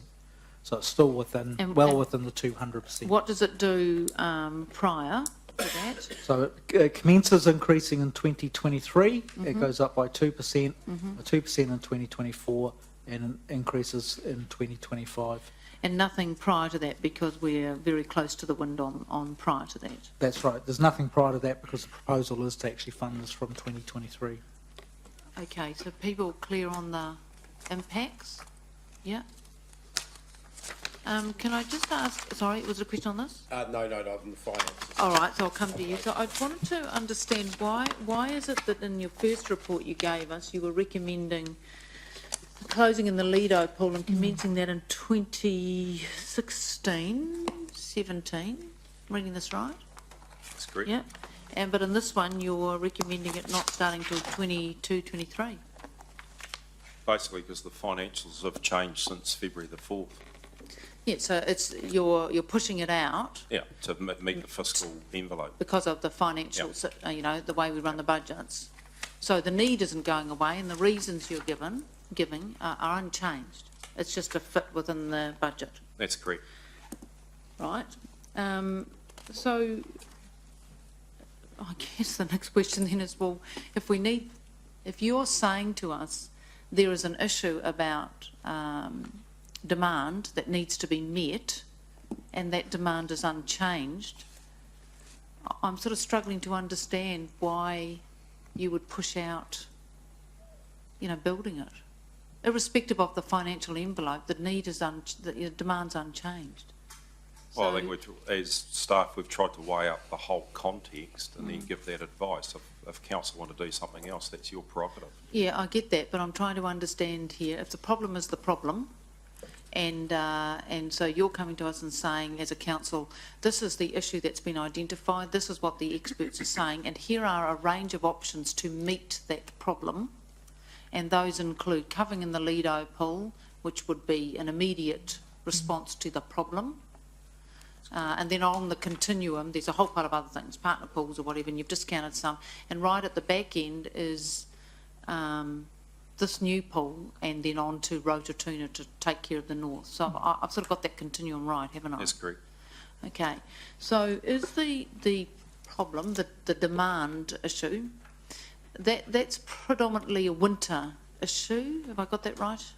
It is, but as you've said, that all the analysis has shown that the issue is more immediate than the solution that we've put forward in year 8. So the Yes. recommendation, you know, like if it was affordable, we'd be recommending that this came earlier in the 10-year Yes. plan. Yes, I think that's really clear now, that the problem and the reasons are not going away, and councillors can choose a solution that's either immediate to answer the problem or something that's later on. That's correct. Yeah, okay. Is the issue predominantly a winter swim issue? Yes, it's a capacity issue, but as all the regional sports facilities plan and other information we've got, analysis we've done is that there's plenty of summer capacity. Yeah. If you look at the current stock around Hamilton and also the Waikato, but the winter capacity is the main issue because not everyone wants to swim in an outdoor pool, even if it's heated, obviously. So the key thing is that having them enclosed, it gets over that 6 to 7 month period when you know, there is a major capacity issue for, and you've got to realise that over that period is the school terms as well. So there's quite a bit of student activity in water sports. So it's right in the middle of the year for 6 months roundabout, right in the middle of the year, which is sort of the winter time when school's mostly in and there's no holidays. That's correct. Right. And there's competitions during the school holidays and Yes. semester breaks and that sort of Right. So then it goes on to say that this pool complex in Rotorua would be considered in the 11 to 15 year. So I'm just trying to work out what's the benefit of waiting to respond to a problem that's immediate, if we accept the problem, but don't have a solution for another 7 years, 6 years. And then very soon after that, looking at building a complex in Rotorua. Isn't this recommendation kind of duplicating stuff? Because the pool in Rotorua, if we agreed to that, would take up a lot of the response to the problem. No, but the information tells us that there's actually 2 25-metre pools needed over the next 20 years, not one. Right. So it's not ideal. This is year 8, and then your Rotorua pool might be years 13 to 15. It sounds like it's not that far after that period, but you know, that's the whole issue you have, the conundrum you have around trying to juggle the books and the affordability. Yes, because what you said before is if there weren't budget constraints, then you would be recommending a sooner date. That's correct. Yep. Right. What is the roundabout-ish cost of a new pool in Rotorua? I mean, what kind of money is that? It's about 15 million. Right. Okay, thank you. So that's a bit different to this. It would be Yep. a 25-metre pool with a smaller pool on the end and all the ancillary stuff that goes with it. This pool doesn't need, you know, a lot of the other stuff that the Rotorua pool would have as a standalone entity. Yeah. No, I get that. Okay, thank you. Councillor McPherson, you had questions? Yes, I do, Your Worship. Thanks. Which sort of, in a way, follows on from yours. And thanks, Lance, for that table, which I found really makes it easy to compare the different offers. I thought that's the right word. My question actually also arose out of the length of time, the wait until we got something, and trying to get an understanding of what you've said here about Fairfield College enclosure of that pool, because I am down there, not at the pool, but alongside quite frequently, and see how heavily used it is and how they've extended the shoulders with some heating a little while ago, which we supported. The one-off 1.6 million, is that, you've got that as an within operational, but it's actually capital expenditure we're talking about. Just why was that done in that way? I mean, to me, if the comparison would be more accurate if it was under the capital column, wouldn't it? It'd be a grant to the school rather than our capital, so grants become operational money. It was a bit like the discussion, I'm not sure if you were here, Councillor McPherson, when we talked about the indoor recreation centre in the Rototuna High School. Yeah. So that in the 10-year plan, the monies were in there as a grant, which is OPEX, rather than capital, because the school would own the indoor rec facility and we would have an agreement around who operates it and the operating costs. So that was my understanding. It was a similar scenario. Okay, I understand what you're saying. Look, it's only a financial reporting technicality in a way. Yeah, you're right. It would be spent on capital, but just it's Paul's advice around the way we treat our finances. So. Sure. Yeah. Okay, so you've also got that for year 8. Wouldn't that, I mean, what would that look like in any of the earlier years? Are there any of the earlier years that, I mean, that might be a question to Paul, because I'm thinking if we genuinely aren't going to get any more swimming pools until year 8, then something like that may be an option. It is also, of all the other pools, the closest to the northeast development where all the population is growing. So I'm thinking, okay, if we can't get plan A, is there a sort of a plan A minus or B plus that we could, that would come on stream, it could come on stream earlier? I think probably the thing that's missing from the report is that a lot of our partner pools that we have, the shell or the tank is nearing the end of their life. So would it be a wise investment to put $1.6 million into closing a pool that has, potential issues around the tank or the shell and even the filtration plant? So, but if that was the case, why wouldn't you be saying that in the report? I read the other part of it and it doesn't allude to that at all. I'm aware of when Fairfield College Pool was put in. I see a report that says, well, to do at least part of the job you guys are asking, it would cost 1.6 million. Now you're telling me maybe that's not the full story. So it's a bit hard for me as a councillor to even argue for that being a good idea if I don't know that the information I'm getting is complete.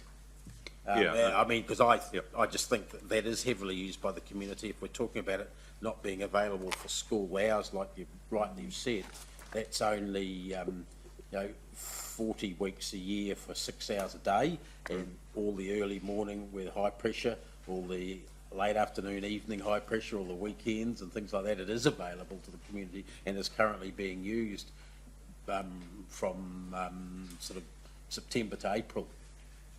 Yeah, look, take your point about information in the report, and just for the sake of brevity, even though it's a reasonably long report, I might just get Matthew to comment too, because he's been working closely with all the partner pools. So I'll just make sure. Excuse me. Through the chair. You're not on. Through the chair, Fairfield College as a pool is not open to the community for this summer for 2 reasons. One, they haven't had the capacity to supervise the pool, and 2, there are issues around the condition of the pool. So that's one issue that we're facing at the moment. We're working with the college on ways of bringing that pool back to life, and there's some options that we're discussing with Swimming Waikato on that. Yeah, that's got really nothing to do with the point I'm talking about, because I'm not talking about this summer. which we're just about finished. I'm talking about, we're all talking about things going forward from the 1st of July. And, you know, especially if you've got ways to overcome that. I mean, I think I don't based on what they're saying, I think your question's been answered. Point taken about the report. I think the GM's answered that. And what I'm hearing is there's an issue with the pool structure. Is that, have I got that right? Or a potential issue with it? Getting to the end of its life. Right. My view is we're probably better off waiting a bit and coming up with a longer term fit-for-purpose solution rather than, you know, starting to retrofit some of our partner pools, which, you know, to be honest, none of them will really provide the functionality which we've outlined in the report around the 25 metre at Waterworld.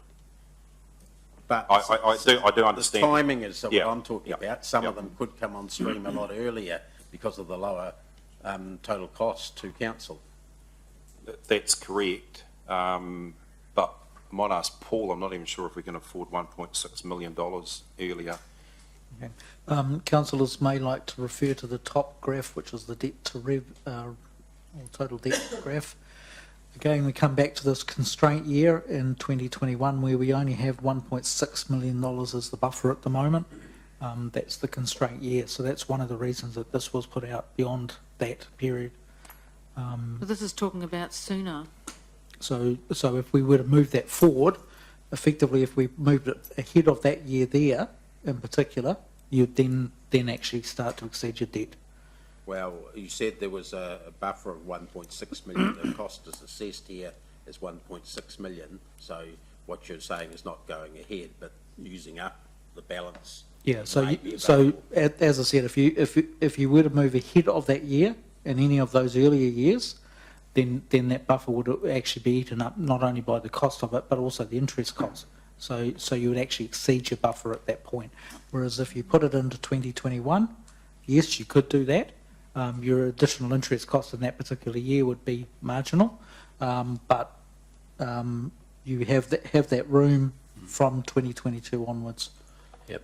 Okay, look, my question, even though I was focusing on Fairfield College, I did say that what I was looking for was a way to get some partial solution earlier than 8 years out. So have you, And seeing whether there were options there that might... So have you explored those to your satisfaction? Well, You've asked your questions about Fairfield. I think staff have focused in on the structure or the Fairfield College pool getting old. It's not really the, you know, if there are no options for doing it any earlier than year 8, for whether it's for financial reasons or operational, you know, reasons, tell us that. And I mean, I guess they shouldn't have even been there, the partner pools, if that's the case. So in I answer think to we were requested though to bring yes, they were. that forward, so. They were asked to bring all of Well, in your opinion, none of them are options to alleviate the shortage of swimming space. I wouldn't be recommending them. I don't think they're prudent options. Okay. Okay, Councillor King, I had you down next for questions. Was that right? It was more a broad question following on from your questioning about... So is that to the CFO or the GM? Just ask it and we'll see. The Lido pool at our last meeting, we could do earlier. Now we can't. Just what's happened in the meantime? Okay. Council has actually chosen to fund some other unfunded proposals that were ranked lower than that as a priority when we presented that at the last meeting. So that has now used up some of the capital expenditure. The other thing is that Council has now removed the targeted rate for the wheelie bins. So that has an impact on that constraint year, 2021 in particular. Because the revenue's gone. That's right, the revenue is gone. I thought that at the last meeting you had double dipped. You'd taken the money for targeted rates and you had the 3 million, 2.8 million built into the budget. No, we had not double dipped. We were quite explicit that we had no targeted rate reflected in those positions at that time. We have now put that in because when we finished the meeting, that resolution had been passed in the December date, and so we made the adjustments to the budgets between the 4th of February and now to include the targeted rate. That has subsequently been removed as part of this meeting, and we're showing the position as it is now. So Councillor King's issue is it seemed like it was available to be funded when we were talking in early February, and it didn't have the targeted rate in it then, so we're back to sort of square one, if you like. What's changed to mean there's no availability now to fund the Lido pool, for example? Well, I think what Paul's just said is we've got wheelie bins and we don't get a pool. I think that was your words. No, that was my interpretation. That was that was not my words. My words were that at the time that we looked at the Lido pool, we looked at that in isolation as part of the budget meeting on the 3rd and 4th of February. We had that pool towards the top of that unfunded list. We have subsequently made choices in that unfunded list, and we have made those adjustments to the budgets that are now reflected in front of you. They have used up some of those funds. So because we asked for a report, basically the money got spent in the meantime? Well, no, the budgets can be changed, but you will recall that the staff put forward a list of unfunded projects in priority order. And during that discussion and debate, some matters, two really, council wasn't prepared to make a decision on what was put in front of them or the recommendations, and they wanted more information. So we continue to work through. If council now wants to rejig that, you can do that. But you'd have to do it today because it's got to go after audit. So What are the two? Pools and sports fields. The two that came in front of it? You mean the indoor rec centre and sports fields? No, pools and sport fields, which are the reports in this document that we were given to read. You know, the agenda. Those are the two that we've got to still make decisions on in the agenda. The others we've made decisions on. And just clarifying, the original recommendation that was in the list of unfunded proposals on the 3rd and 4th was to include the Lido pool from 2022. So that was the timing that we had then. This is 1 year later as a result of those changes. Thank you, Paul. Right, other questions? Councillor Forsyth? Yep. You go. Oh, yeah, thank you. Look, I'm a little bit concerned about the fact that the need is not going to be met until year 8 as well. And I know we do have a report here on Lido, but I mean, this to me is a different proposition to the one that I first heard when covering or temporarily covering or whatever it might be, the Lido was put to us. So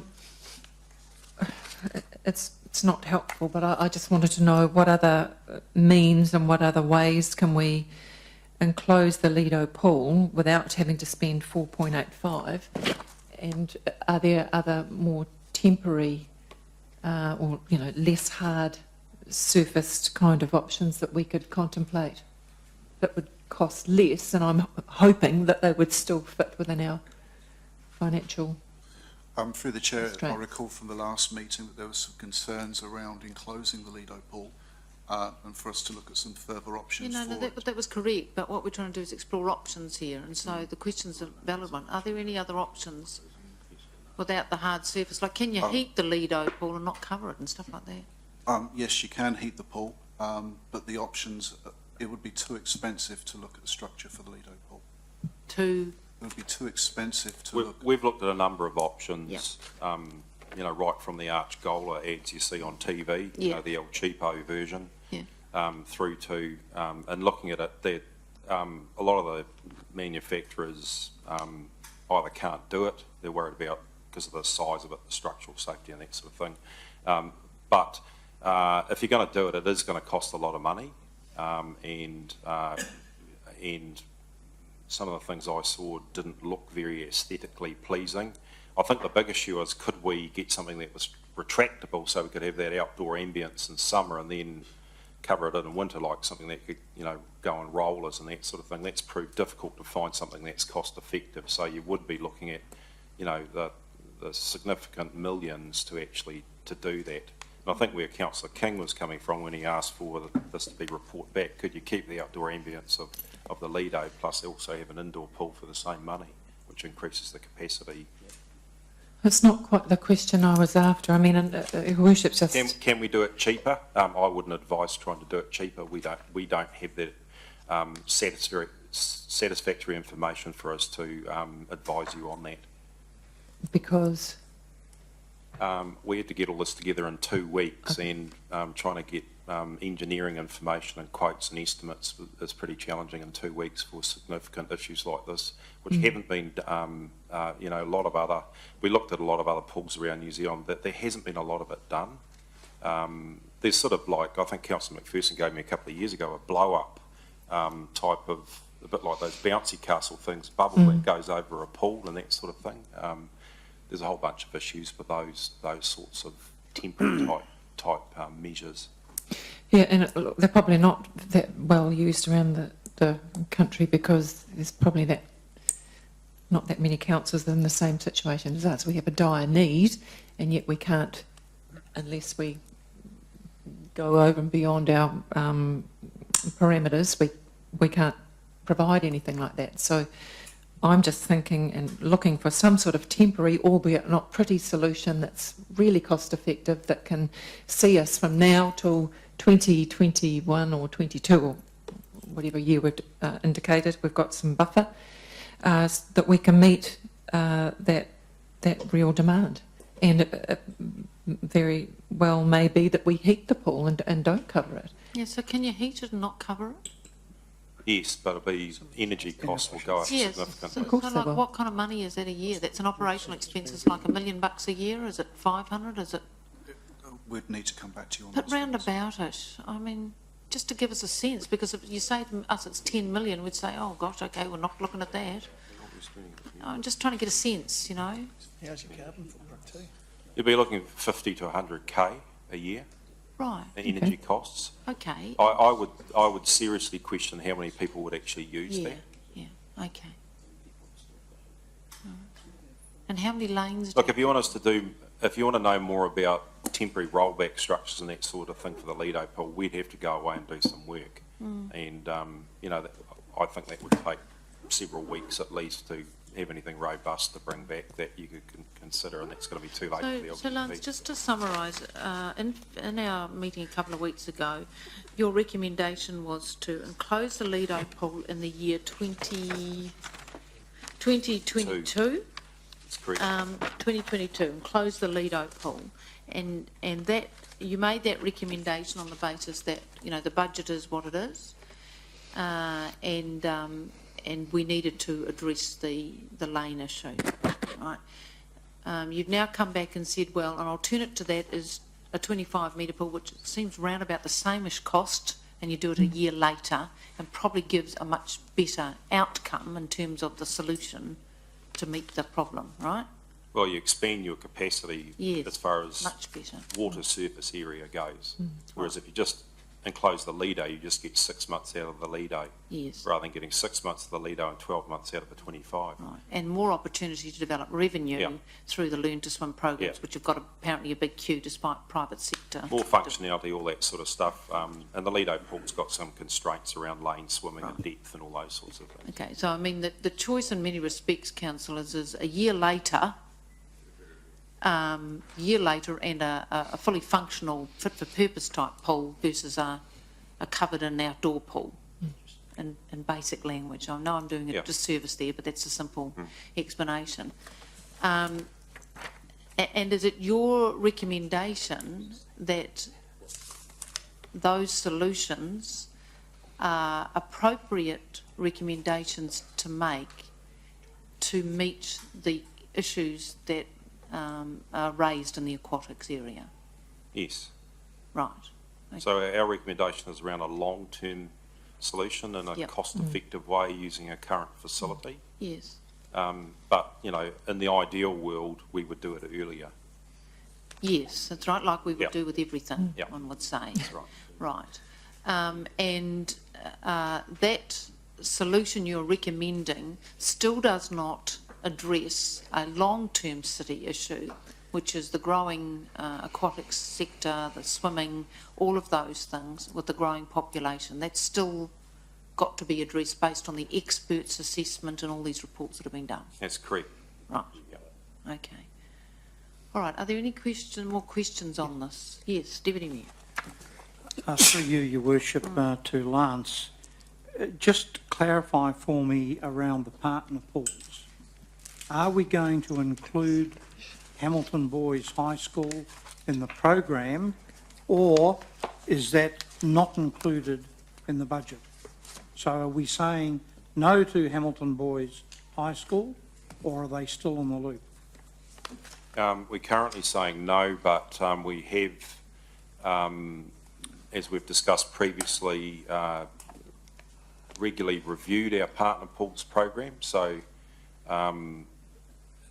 we can look at the sum of money we've got and then where we actually allocate that. So if Fairfield, for example, decided to close their pool, then the next cab off the rank might be Hamilton Boys. So as opportunities arise, we will look at that, and if need be, we will come back to council and talk about that. Just remembering that a number of, and I think we've outlined this before, a number of our partner pools have said that the sum of money they've been getting from us for, you know, the past 4 or 5 years isn't actually meeting their rising costs.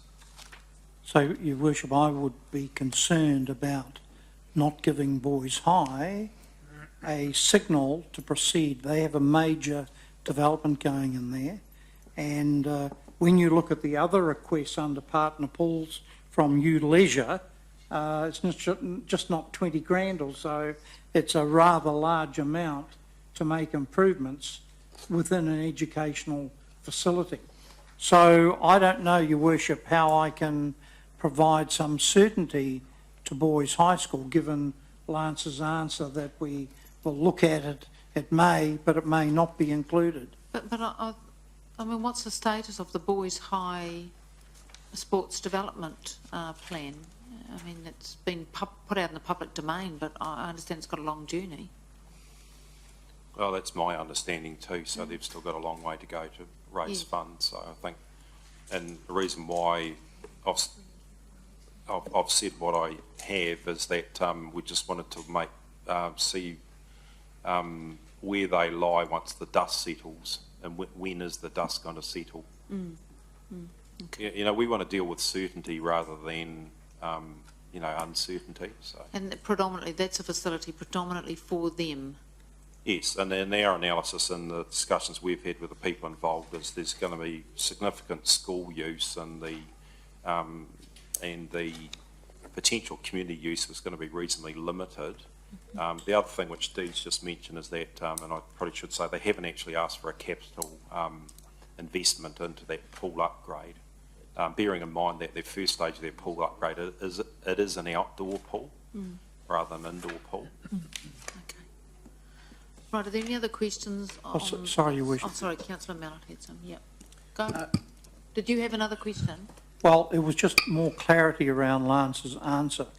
It is initially an outdoor pool, but the staged development moves to a enclosed heated pool. That's my direct understanding. Yes. That's correct, but that's a number of years away, and they haven't given us clarity on what year that would be. Right, Councillor Mallett?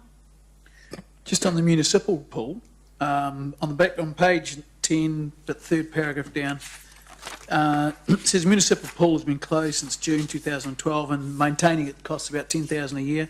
To remove the pool structure and reinstate the site would be an estimated operational cost of $670,000 per annum. And why is there an ongoing cost for that? So it says the 10 grand. No. Then the next sentence after the 10 grand, to remove the pool structure and reinstate the site would be an estimated operational cost of $670,000 per annum. Oh no, it should be a one-off cost then. Okay, so that's wrong, is it? So it's not per, it's Yeah. the cost would be. So what page is that, Councillor Mallett? Page 10. Whereabouts? On Under back, so your box with the recommendations, then you've got background, and I guess it's the third paragraph, starts off the municipal pool has been. that's a one-off cost. Okay, So that's for demolition, removal of the materials. okay, thank you. All right, no more questions. Is there a motion someone wants to put? I'll move the recommendation. Recommendation. Councillor King's moving the recommendation. Seconder? Are you seconding that? No. No? Is there a seconder? I have an amendment. So, yeah, I'm signalling, I wanted to ask about an amendment. Oh, well, is there a seconder for this recommendation? No? Okay. Have you got a motion, councillor Forsyth? Yes. Sorry, a question from councillor Mallett, is it? No, I have a motion. Oh, yeah. I'll go to her then. It's the recommendation. Wait a minute, councillor Oh, Mallett. sorry. To councillor Forsyth first. What's your motion? Basically, I want to explore further the Lido option, the more cost-effective version, so that staff investigate cost-effective options that will allow the year-round use of the Lido pool and report back to council in May.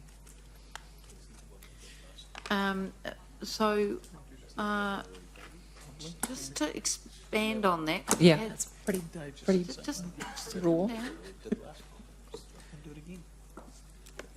I just want to go to the staff here. Do you think you've given us all the information you can about options for the Lido pool? Well, we can explore other options. But Like? it's about, we'd have to start exploring overseas about different types of construction and that sort of thing. And if you start getting into, all we're going to get is estimates from various companies, and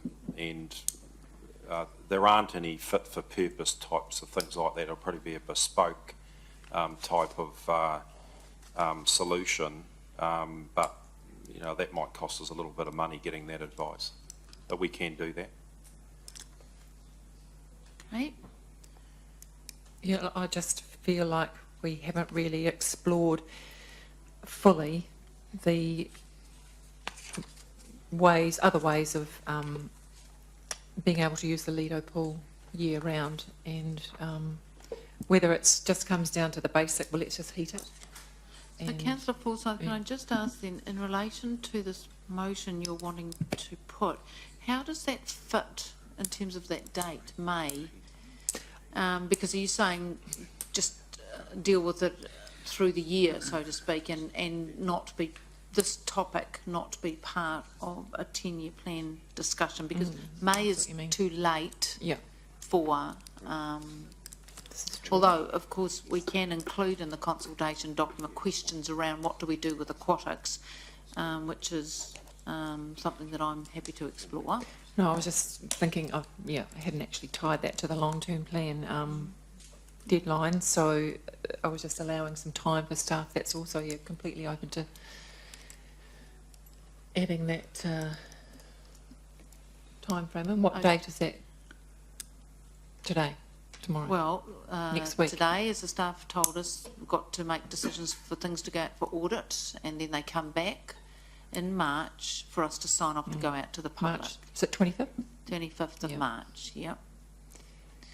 And there's no point in going out to the public and asking them open-end questions, what do you want, or what's the solution, because they have to be informed and have information, otherwise it sort of isn't valuable. So 2 weeks? Report back in 2 weeks?